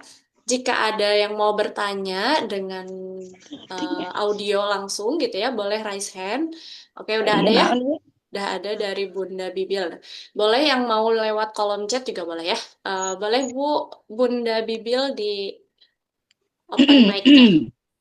Ya, terima kasih Teh Nurul. Assalamualaikum warahmatullahi wabarakatuh. Waalaikumsalam warahmatullahi wabarakatuh. Terima kasih Bu Ine. Alhamdulillah mantap sekali pemaparannya. Sehat ya Bu. Alhamdulillah Bu. Tadi saya dapat sesuatu juga ya dari pemaparan Ibu. Terpikirkan ternyata untuk jadi wanita tangguh itu ternyata perlu ketangguhan juga ya untuk menghadapi kegagalan gitu ya, karena kalau nggak tangguh dia nggak akan mencapai ketangguhan berikutnya gitu ya. Barusan tadi saya juga oh iya ya, untuk mencapai ketangguhan perlu tangguh juga untuk bertahan mengatasi kegagalan gitu ya, karena kalau nggak tangguh nggak akan tangguh berikutnya gitu ya. Ya, betul. Terus saya juga tadi alhamdulillah Bu mendapatkan juga bahwa emosi itu berarti kan tidak salah ya, justru kita perlu menerimanya, kemudian menyadari emosi itu sendiri gitu ya Bu ya. Nah pertanyaan saya Bu, bagaimana kaitannya kita dalam mengelola emosi itu ada luka ya, misalnya luka yang tanpa kita sadari, luka batin gitu ya. Nah itu kadang-kadang bisa membuat kita itu tidak terkendali gitu ya, karena semakin kalau saya pernah lihat ada orang yang dengan luka itu, kalau saya lihat ada dua hal. Apakah dia semakin empati dengan orang karena dia pernah merasakan luka itu, atau bahkan bisa melukai orang lain gitu ya. Nah itu bagaimana Bu terkait dengan mengelola emosi yang dikaitkan dengan adanya luka, kemudian adanya ego yang ada di dalam dirinya gitu. Kemudian yang kedua Bu, tadi kan ada mental, kemudian emosi dan jiwa. Itu kan saling berkaitan ya. Apakah bisa juga dibalik untuk apa? Untuk melaksanakannya itu artinya mulai dari kita mendekatkan diri kepada Allah sehingga kita emosinya bisa terkendali, sehingga pikirannya lebih positif. Karena tadi kan dari pikiran positif kemudian kita emosinya bagus, hanya bisa beribadah. Nah kalau dibalik itu apakah bisa juga menurut teori yang sudah Ibu pahami gitu maksudnya ya. Oke, Terus ketiga boleh ya Bu ya, boleh. karena menarik sekali juga. Tadi Ibu paparkan mengenai self transcendent ya, melayani orang lain. Sampai sejauh mana ya kita bisa melayani orang lain, di mana kita juga dalam melayani orang lain tuh kadang kan kita menghadapi respon yang kadang di luar ekspektasi kita gitu, sehingga membuat diri kita itu ada kalanya tadi emosi itu tidak menerima gitu.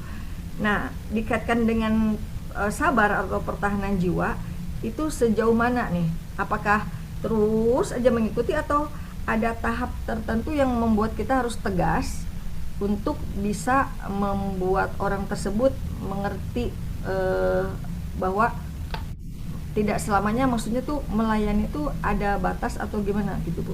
Itu aja, terima kasih Bu Ina. Assalamualaikum warahmatullahi Oke. wabarakatuh. Salam warahmatullahi wabarakatuh. Terima kasih Bu Rita ya. Ya, luar biasa sekali ya pertanyaannya. Terima kasih juga sudah menyimak ya apa yang tadi dipaparkan. Jadi ini memang benar-benar kita belajar bersama ya. Jadi memang ya betul ya bahwa kita untuk tangguh itu kan diuji ya. Kalau tidak diuji ya tidak tangguh dong. Tidak tahu, kayak kita lulus sesuatu kan berarti tes dulu. Kalau udah dites baru bisa ketahuan lulus apa enggak gitu. Nah, makanya sebenarnya mah ujian-ujian apapun yang menimpa kita gitu ya, itu kan sebenarnya bagian dari proses belajar agar kita menjadi benar-benar tangguh gitu kan ya, benar-benar teruji. Jadi sebenarnya kebayang kalau orang tidak mau susah gitu, hidupnya tuh tidak mau susah atau mau tangguh-tangguh ya, kadang memang tidak terlihat sejauh mana gitu ya, seperti itu. Dan Allah itu kan memang begitu, janganlah engkau mengira sudah beriman sebelum aku uji gitu kan ya. Jadi keimanan itu sendiri diuji. Nah, tadi tentang emosi, mental, emosi dan jiwa gitu ya. Apakah bisa bisa ibadah dulu gitu ya baru. Nah, ini kan sebenarnya mah kita teh beribadah teh dari kognitif dulu ya Bu ya, mental jiwa, mental kita dulu gitu. Jadi dari ilmu dulu gitu ya. Ilmu dulu gitu ya. Ini nerima gitu ya. Kemudian secara emosi kita juga memahami ini bagian dari kepentingan bagi kehidupan kita, dunia akhirat kita, maka kemudian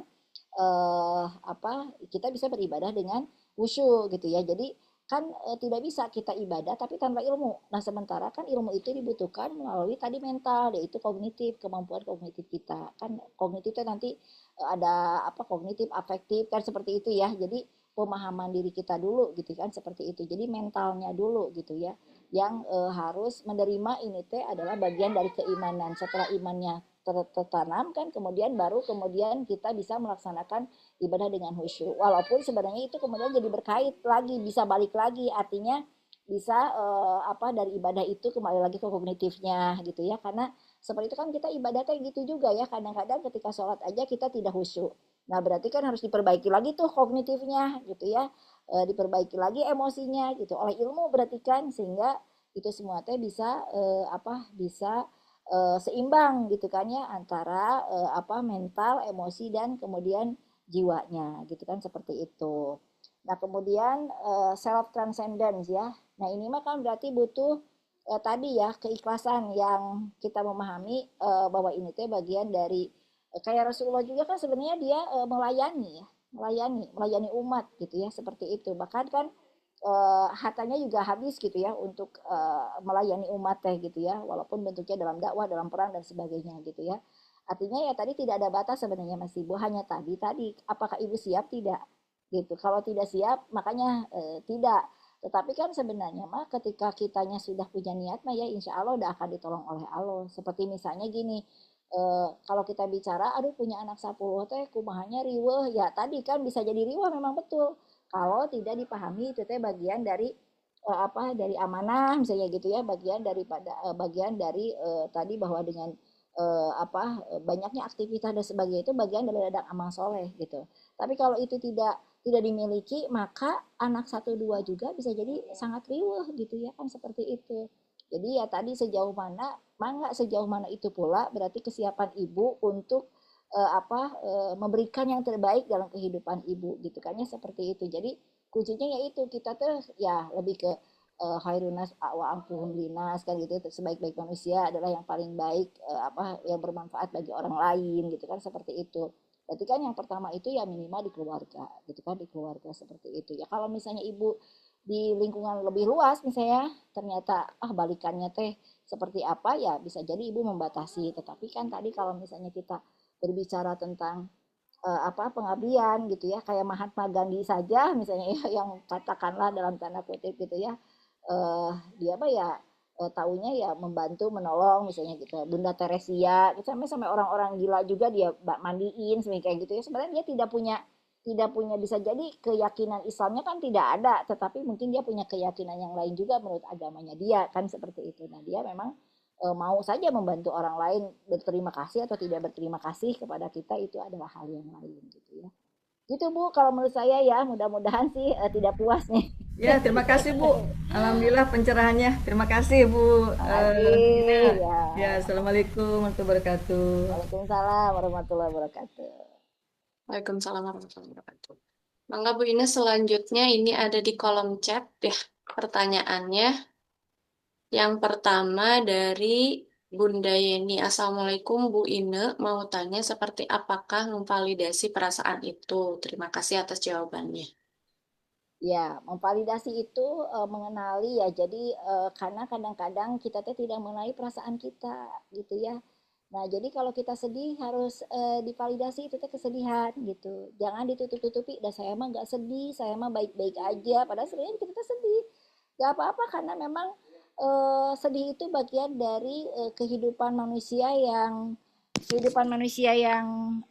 normal ya gitu kan, yang normal gitu kan ya. Jadi eh bukan sesuatu yang harus kita hindari gitu ya atau kita tutupi gitu ya. Kalau kita capek juga apa-apa karena kita juga mungkin suatu saat akan capek kan gitu, capek gitu ya oleh apapun gitu. Divalidasi gitu, artinya diakui gitu. Kan memvalidasi itu berarti kan mengakui, menetapkan gitu ya. Karena tadi mengenali berarti mengendali gitu ya. Kalau kita tidak mengenali, tidak akan terkendali nantinya. Nah, banyak orang-orang yang kemudian dia tidak mengenali rasa sedihnya, capeknya, lelahnya, akhirnya nanti bisa jadi bom waktu. Dia bisa bisa marahnya bisa meledak gitu. Kan seperti itu ya. Akhirnya dia lari, dia akhirnya seperti itu. Karena kalau sudah sampai pada taraf tidak terkendali, maka biasanya fight atau fly. Jadi dia biasanya lari gitu ya. Kalau enggak bertarung gitu ya, atau dia akan lari gitu. Kan ada begitu ya.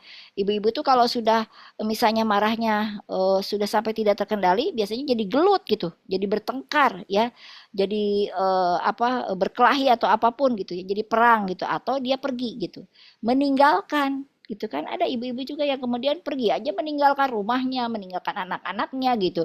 Udah aku ngerasa capek ternyata gitu. Karena dia tidak memvalidasi perasaannya di awal gitu. Padahal sekecil apapun itu perlu divalidasi. Bisa disampaikan kepada pasangan kita, bisa disampaikan kepada siapapun yang bisa ibu percayai gitu kan ya, seperti itu. Memang kalau yang sudah sampai pada taraf stres yang mendalam ya harus ke tenaga profesional, bisa ke psikolog atau ke psikiater atau ke teman-teman dekat yang dianggap bahwa itu dia bisa mendengarkan kita ya. Saya juga sekarang di BKD IPK di UPI itu menerima konseling mahasiswa ibu-ibu ya semua. Jadi dengan segala permasalahannya gitu ya. Ada yang mohon maaf ya kalau di saat-saat ini ada mahasiswa yang sudah gay, ada mahasiswa yang pengen bunuh diri, ada mahasiswa itu nggak apa-apa karena memang harus divalidasi. Jadi dia eh, ada yang NPD ya, ada ya itu macam-macam ya persoalan-persoalan mental yang dimiliki oleh mahasiswa-mahasiswa kita. Nah, pasti ibu-ibunya juga demikian.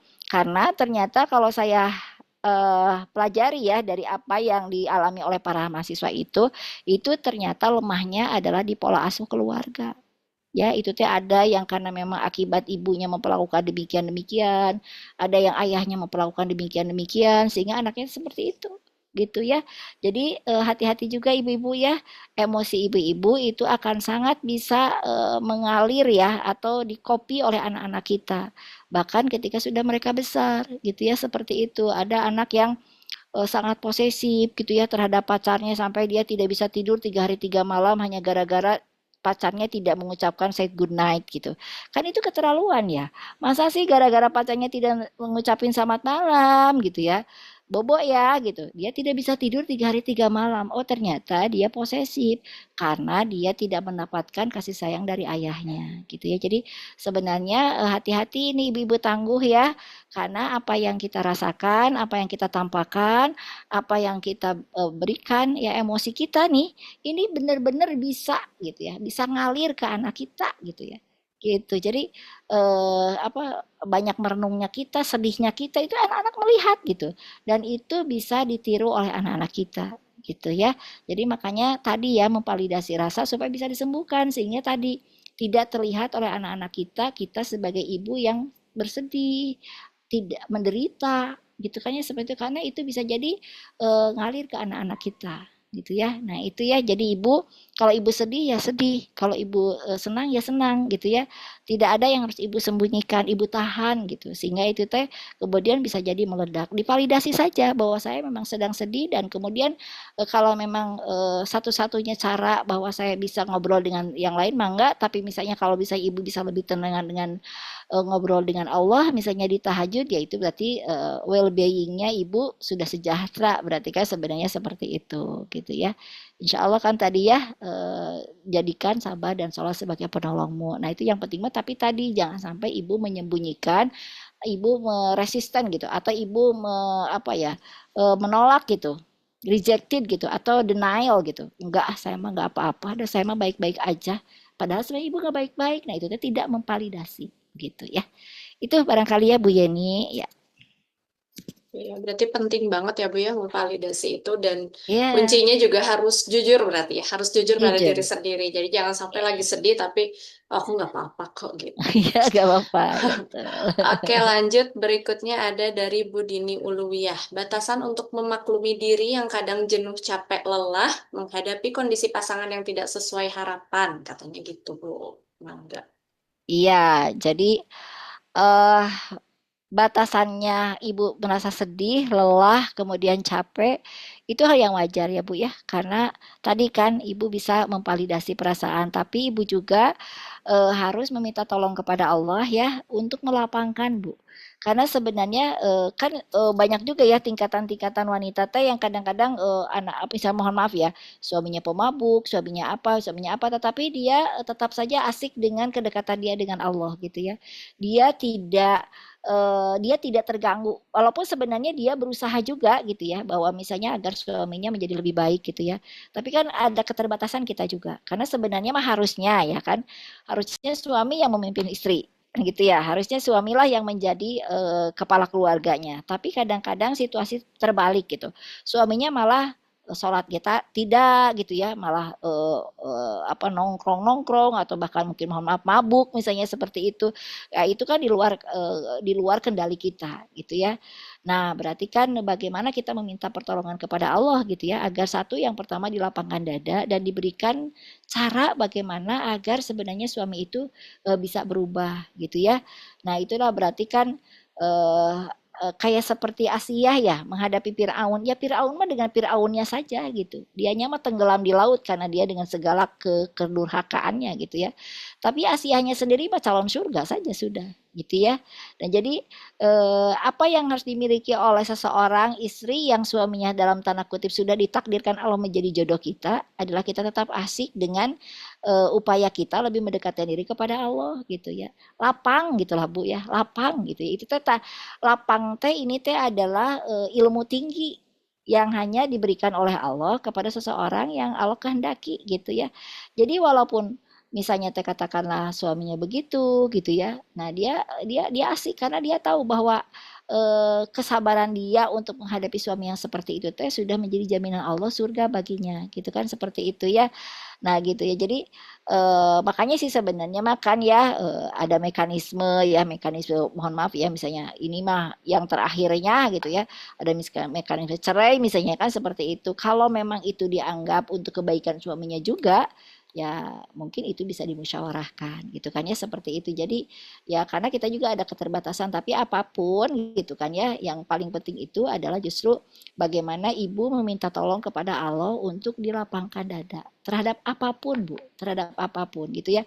Karena beda-beda tuh Bu, ada istri yang tidak punya uang, ada yang marah-marah ya, ada yang banting-banting, ada yang minta cerai gara-gara tidak punya uang misalnya gitu ya. Tapi ada juga yang bersabar, kemudian dia berusaha, misalnya dagang apa supaya bisa memperbaiki keadaan ekonomi keluarganya. Jadi setiap ibu menghadapi sekali lagi persoalannya sama, tapi reaksinya yang berbeda. Gitu. Nah, itu ilmu yang berbeda itu loh, Bu, ya. Ilmu yang ketika menghadapi apapun kita tetap lurus gitu ya. Kita tetap berada pada koridor bahwa Allah apa yang Allah suka gitu ya. Kuncinya apa? Yang minta pertolongan di mana? Di tahajud Ibu. Ya, saum-saum Ibu, ya. Ibu baca Quran, Ibu minta tolong sama Allah, ya. Ekonomi sulit juga sama sih ya. Jadi tinggal doa aja menjerit lah Bu. Jadi mintanya tuh gak hanya lempeng geding Bu ya, ya Allah ya Rob, bukan itu gitu. Tapi menjerit gitu, minta gitu. Ya, kayak Rasulullah itu dulu ketika mau perang Badar kan gitu doanya ngejerit gitu. Ya Allah gitu kan ya. Tolong menangkan perang ini. Karena kalau tidak menang maka engkau tidak akan ada lagi yang menyembah gitu. Lah kan eta mah ya terlalu apa sih Rasulullah tuh kayak gitu kok gitu sih gitu ya. Tapi memang itu yang Allah mau gitu. Ngerajuk loh Bu. Ngerajuk gitu. Jadi ke Allah tuh memang minta benar-benar yang nangis kitanya teh menjerit gitu. Nah, itu lakukan itu Bu. Ya, tapi memang tidak sekali dua kali Bu ya. Mungkin doa itu butuh 10, 20, 30 kali, 40 kali. 40 malam misalnya gitu ya. Terus menerus gitu ya. Emang Allah tuh butuhnya kayak gitu. Jadi kenapa Allah tuh kasih kita seperti itu ya Allah tuh ingin kita ngejerit gitu. Allah tuh ingin kita sok atuh ya. Da aku teh ada gitu. Minta sama aku. Jangan dipikirin sama diri sendiri karena pasti capek dan lelah gitu. Jadi makanya Allah kasih seperti itu ya. Sok itu mah ya tinggal kitanya aja karena tangguh itu berarti deket sama Allah ya. So, gitu. Sih. Siap, jazakillah Bu, Masya Allah, tabarakallah. Amin. Jazakillah Amin. insya Allah dilaksanakan. Oke, amin. Alhamdulillah Bu Nini ya, barakallah. Yang selanjutnya dari Ibu Alisa. Dalam penjelasan tadi disebutkan bahwa tawakal adalah melepaskan dan menyerahkan segala urusan kepada Allah. Namun di masyarakat berpasrah kadang diartikan hanya menerima tanpa usaha. Lalu, apakah sikap berpasrah juga termasuk bagian dari tawakal atau ada perbedaan antara tawakal dan berpasrah dalam Islam? Dalam Islam kita diajarkan untuk bertawakal, namun juga ada prinsip mastatoktum, yaitu berusaha semaksimal kemampuan. Bagaimana cara menyeimbangkan keduanya agar tidak terjebak pada sikap pasif atau merasa semua sudah cukup diusahakan? Begitu Ya. Bu ini. Dari Ibu siapa itu? Ibu Alisa. Oh, Ibu Alisa.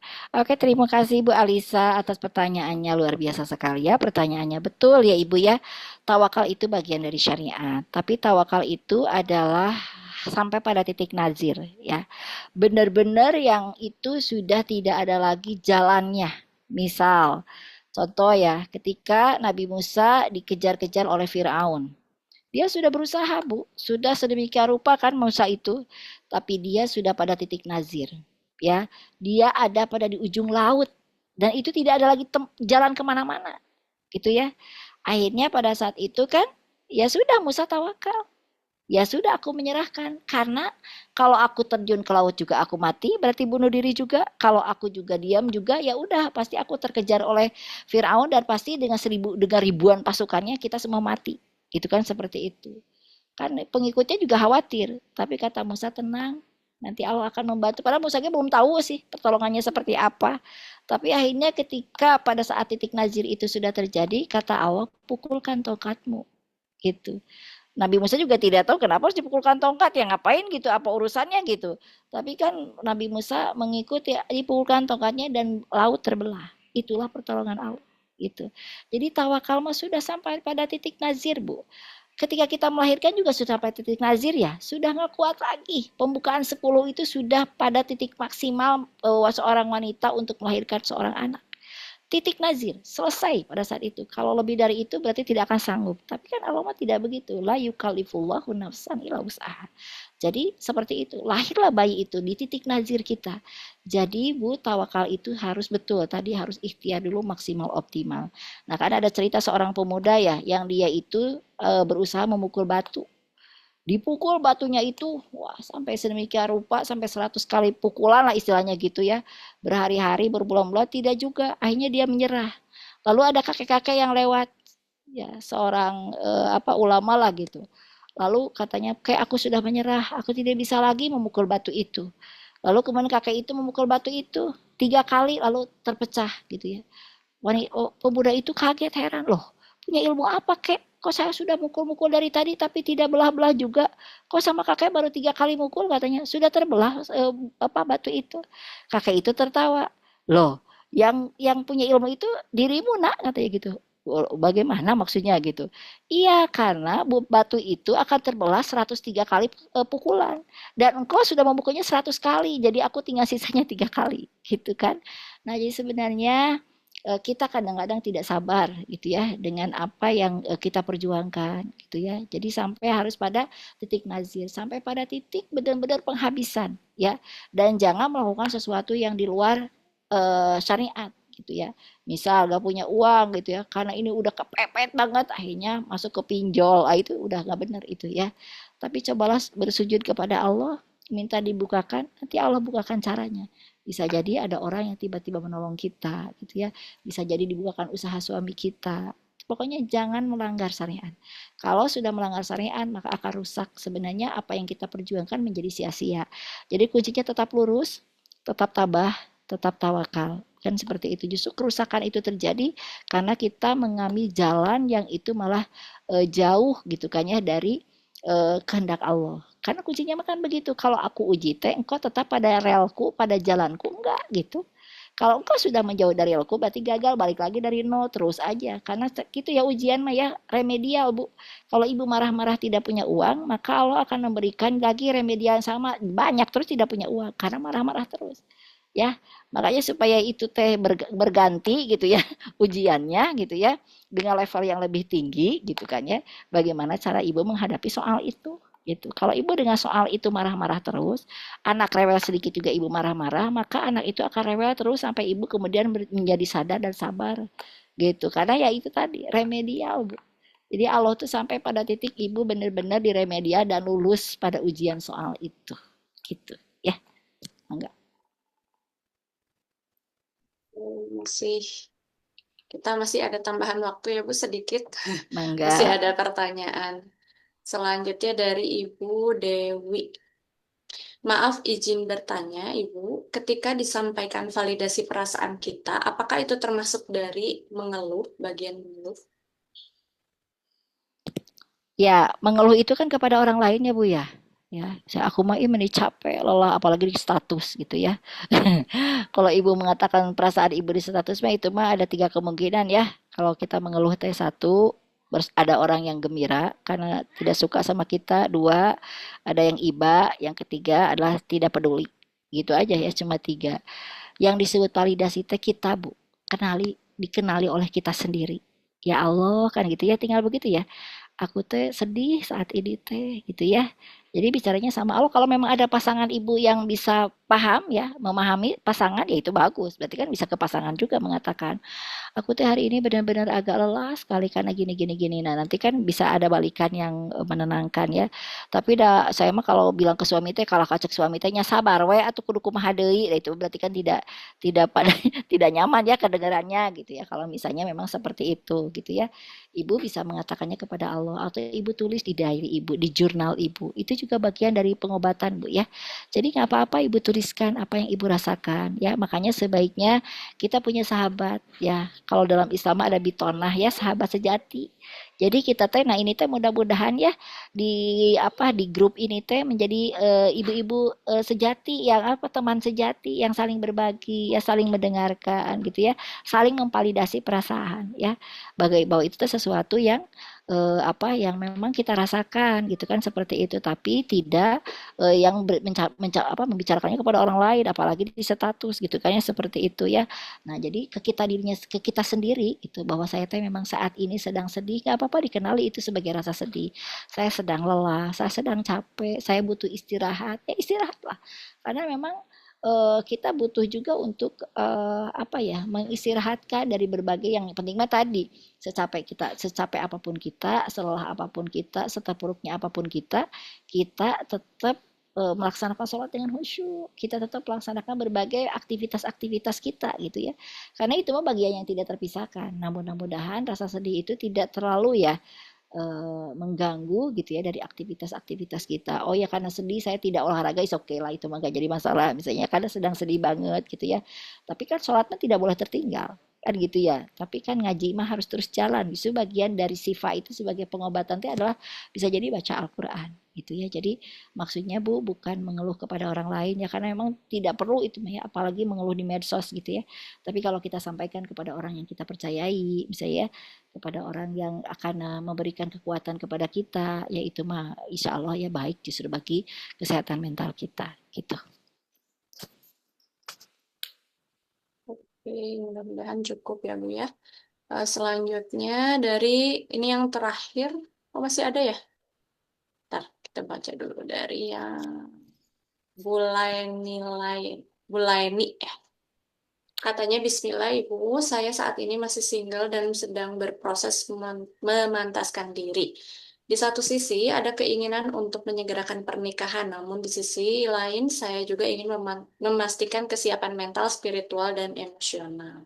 Terkadang saya merenung, kita tidak pernah tahu apakah jodoh yang Allah siapkan itu pasangan hidup atau justru kematian lebih dulu menjemput. Dalam ketidakpastian itu, apakah boleh bagi kami untuk secara khusus meminta jodoh kepada Allah, dan bagaimana adab terbaik dalam berdoa agar tetap selaras dengan tawakal serta ketentuannya. Di fase ini pun, pikiran terasa penuh antara ingin melanjutkan kuliah dan memperdalam ilmu, membangun usaha, mengejar mimpi, atau fokus mempersiapkan diri untuk pernikahan. Niatnya ingin menjadi pribadi yang lebih baik, dan insya Allah semua ikhtiar itu dalam rangka mencari mardotillah.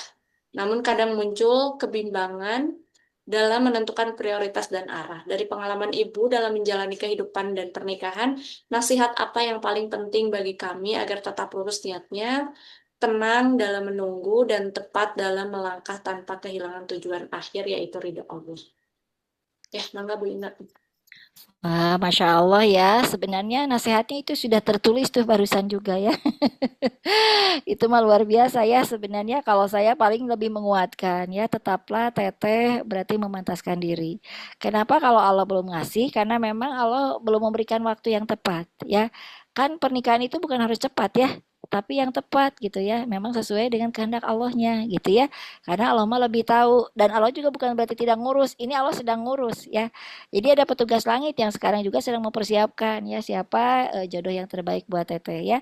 Tapi tadi yang terpenting itu adalah teteh terus aja ya, mungkin lebih sholatnya khusyuk kan gitu ya, tahajudnya ya, boleh meminta ya, justru yang terbaik itu kan meminta di sholat ketika kita sujud ya.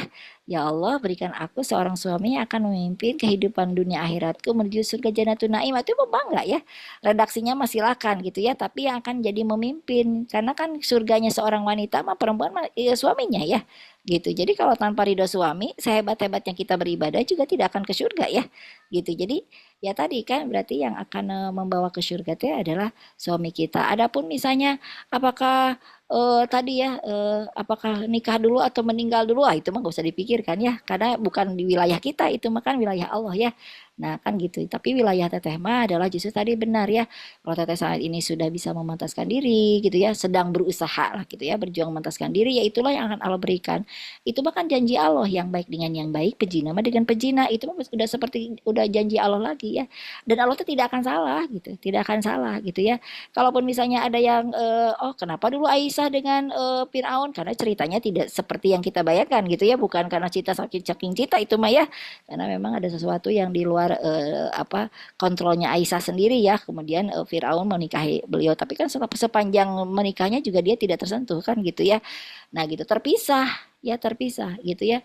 Kalaupun ada ujian kemudian menikah lalu kemudian menjadi berbeda berbeda level ya, dalam artian ketakwaannya, berarti kan itu terpisah dengan sendirinya ya kan. Tidak sejarah mengajarkan kayak Zaid dengan Zainab juga berpisah karena ada hal yang memang itu di luar kendali gitu kan ya, seperti itu. Tetapi ya tadi teteh sudah berusaha, teteh apakah nanti ingin melanjutkan studi ya, kalau memang itu yang terbaik jalani gitu ya, jalani. Yang penting mah teteh tahu ini teh koridor Allah gitu, gitu aja. Ini teh jalannya Allah, apakah sekolah, apakah bisnis, apapun itu, selama itu teteh kan sudah bisa melihat bahwa ini teh adalah dalam tuntunan Allah gitu ya, dalam ridho Allah, maka jalani bismillah. Karena sebenarnya mah kan punya suami atau tidak punya suami juga kuncinya adalah saya teh ibadah ke Allah ente gitu aja.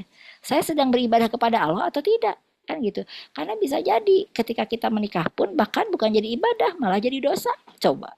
Kan itu malah jadi riuh sendiri ya gitu, malah merusak diri kita sendiri. Jadi bukan persoalan menikah atau tidak menikah, tetapi persoalannya adalah apakah ketika menikah kita menjadi ibadah atau ketika tidak menikah juga jadi ibadah kan gitu. Nah itu aja jadi pertanyaannya, berarti kan sehingga teteh punya suami atau tidak ya asik saja dengan kehidupan teteh dengan Allahnya gitu ya. Nah itu berarti ya jadi kita tunggu saja nanti takdir Allah akan seperti apa kepada teteh, karena kalau sudah waktunya insya Allah akan datang ya.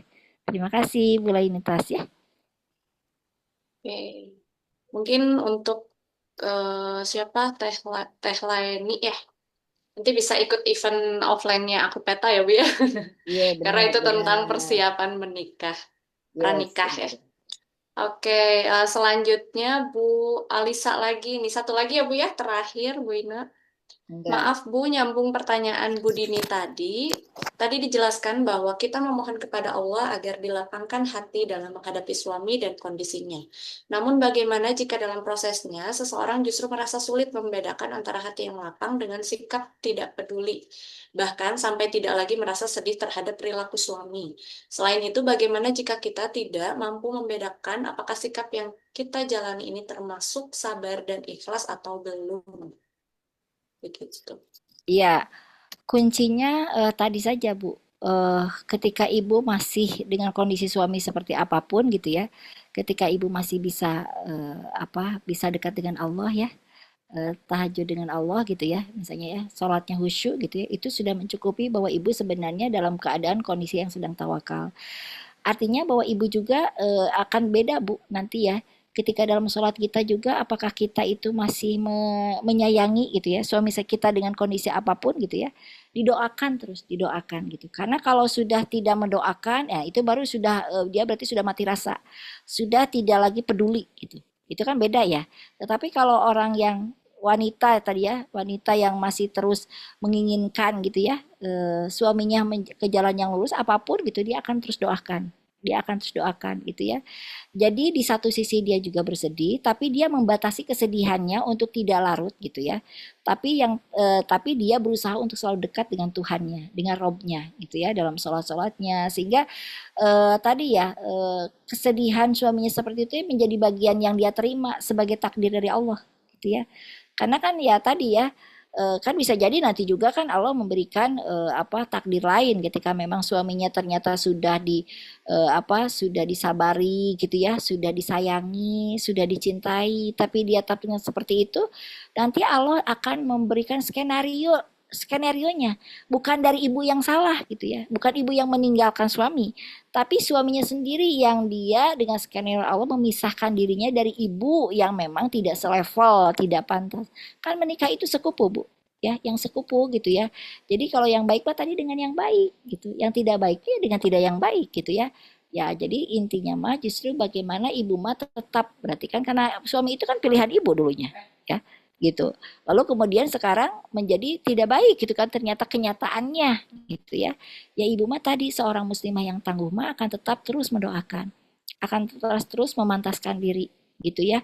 Nah, kan ketika memantaskan diri, berarti kan ini suami ini mah udah nggak level gitu.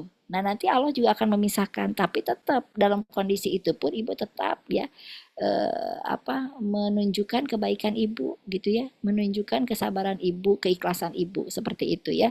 Nah, kalau ibu ternyata sudah tidak mampu lagi gitu ya, sudah tidak peduli, itu mati rasa namanya. Berarti kan sudah tidak lagi menerima gitu ya. Nah, itu mah sudah kan mungkin bisa dibicarakan dengan orang-orang terdekat, dengan orang tua, barangkali ya apakah rumah tangga ini masih bisa terus diperbaiki atau tidak, misalnya gitu ya. Mungkin ibu juga bisa meminta pertolongan kepada Allah kan gitu ya, kepada orang-orang terdekat yang bisa dipercaya untuk bisa mengambil satu keputusan apakah ini teh akan baik bagi ibu untuk dilanjutkan atau sebaliknya gitu ya. Jadi nanti ibu sendiri yang sebenarnya bisa memilah-milah atau memikirkan atau bisa membedakan apakah ini teh saya teh masih bisa menerima atau saya sebenarnya sudah mati rasa. Kan bagaimana mungkin ya kita berumah tangga tapi dalam kondisi yang mati rasa. Jadi kan sebenarnya mungkin rumah tangganya berarti bukan rumah tangga lagi kan, rumah tangga yang harusnya kan menuju ke arah tangga mah ya, berarti kan harus menuju ke arah kebaikan dalam artian ini teh tangga menuju kepada Allah sebenarnya gitu. Kalau misalnya tidak sejalan berarti kan ibu naik ke atas, berarti suaminya ke bawah turun gitu ya. Jadi tidak akan pernah bersama gitu kan, seperti itu gitu ya. Makanya kemudian sekali lagi berumah tangga itu kemudian ada proses di mana ya kalau misalnya sesuatunya sudah diupayakan ya, tapi kan tadi walaupun berpisah harus secara baik-baik aja gitu ya, bahwa kita mah ingin bahwa ini tuh justru mengambil sesuatu yang maslahat gitu bagi kedua belah pihak gitu, seperti itu barangkali Teh Nurul ya. Alhamdulillah selesai ya sesi tanya jawabnya. Alhamdulillah, terima kasih. Mudah-mudahan semua yang sudah memberikan pertanyaan tidak merasa cukup ya dan terus mencari tahu ilmunya. Terima kasih juga sudah mau berbagi gitu ya, sudah mau bersuara ya walaupun lewat kolom chat.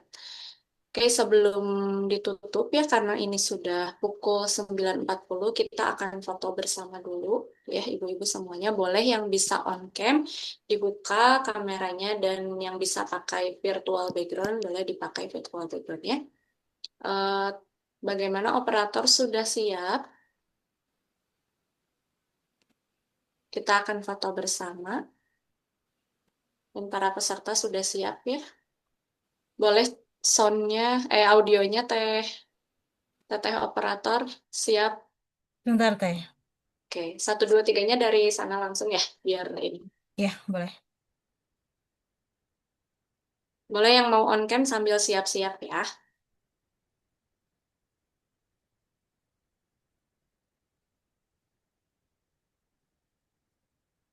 Oke, sambil menunggu Teh Alia, boleh berikan reaksinya dulu nih buat materi dan diskusi kita pada malam hari ini. Dari sisa 90 peserta ya, ternyata Masya Allah ya, qadarullah, pada malam hari ini itu totali ada 170 peserta, tapi tidak bisa masuk semua ke Zoom ya. Tapi insya Allah kita akan share rekamannya dan PowerPoint-nya nanti dikonfirmasi dulu ke narasumber. Mudah-mudahan di next event kita bisa lebih baik lagi ya dalam hal teknisnya. Mungkin kalau tidak Zoom nanti kita lewat Google Meet ya. Jadi mohon maaf sekali atas segala kekurangannya. Semoga di seri berikutnya kita bisa ikut semua ya dari 170 peserta yang sudah bergabung. Bagaimana Teh Alia sudah siap? Ya, sudah, Teh. Tapi ini Teh ada beberapa halaman, jadi mungkin 3-4 Oh, kali untuk fotonya. Oke, boleh. Ya. Berarti 3 sampai 4 kali fotonya ya, ibu-ibu. Tunggu aba-aba dari Teh Alia. Mangga Teh Alia dipandu. Oke, untuk yang pertama saya foto ya. 1, 2, 3. Oke,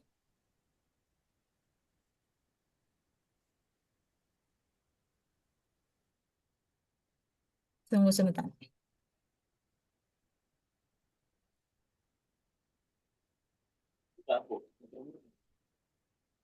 Untuk yang kedua, saya foto lagi. 1, 2, 3.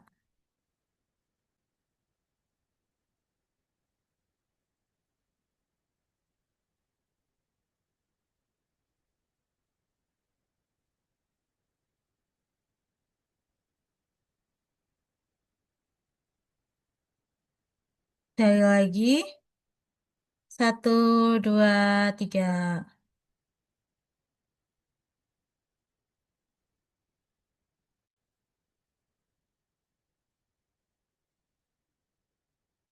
Sudah? Cukup, Teh? Alhamdulillah, terima kasih Teh Alia. Sama-sama, Ya, Teh. alhamdulillahirrahmanirrahim. Terima kasih kepada semuanya yang sudah hadir pada malam hari ini dari awal sampai akhir ya.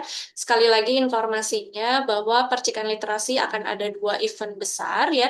Yang pertama dari part of percikan literasi yaitu akupeta.id itu akan ada event pranikah ya. Jadi mengupas tentang gamophobia ya. Jadi orang-orang yang ragu-ragu untuk menikah, takut untuk menikah, dan seterusnya, ya eventnya offline. Insya Allah info lebih lanjutnya bisa dicari di Instagram kita akupeta.id.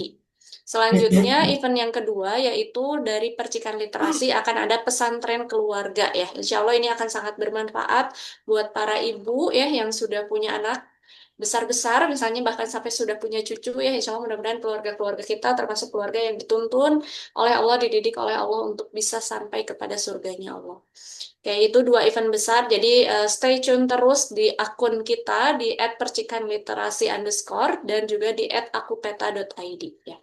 Oke, sekali lagi saya ucapkan terima kasih dan teman-teman semuanya boleh banget buat share review event kita pada malam hari ini dengan tag mention ke akun @percikanliterasi_ dan juga akunnya Bu Ine ya. Itu ada di Percikan, nanti bisa dilihat username-nya. Oke, billahi taufiq wal hidayah. Mohon maaf apabila ada hal-hal yang kurang berkenan. Wassalamualaikum warahmatullahi wabarakatuh. Waalaikumsalam warahmatullahi Waalaikumsalam wabarakatuh. warahmatullahi Terima kasih Bu wabarakatuh. Ine. Jazakumullah khair, Teh. Khairan. Amin ya Allah ya Alamin. Sama-sama. Zakiwan kasiron untuk semuanya. Bismillah. Ya.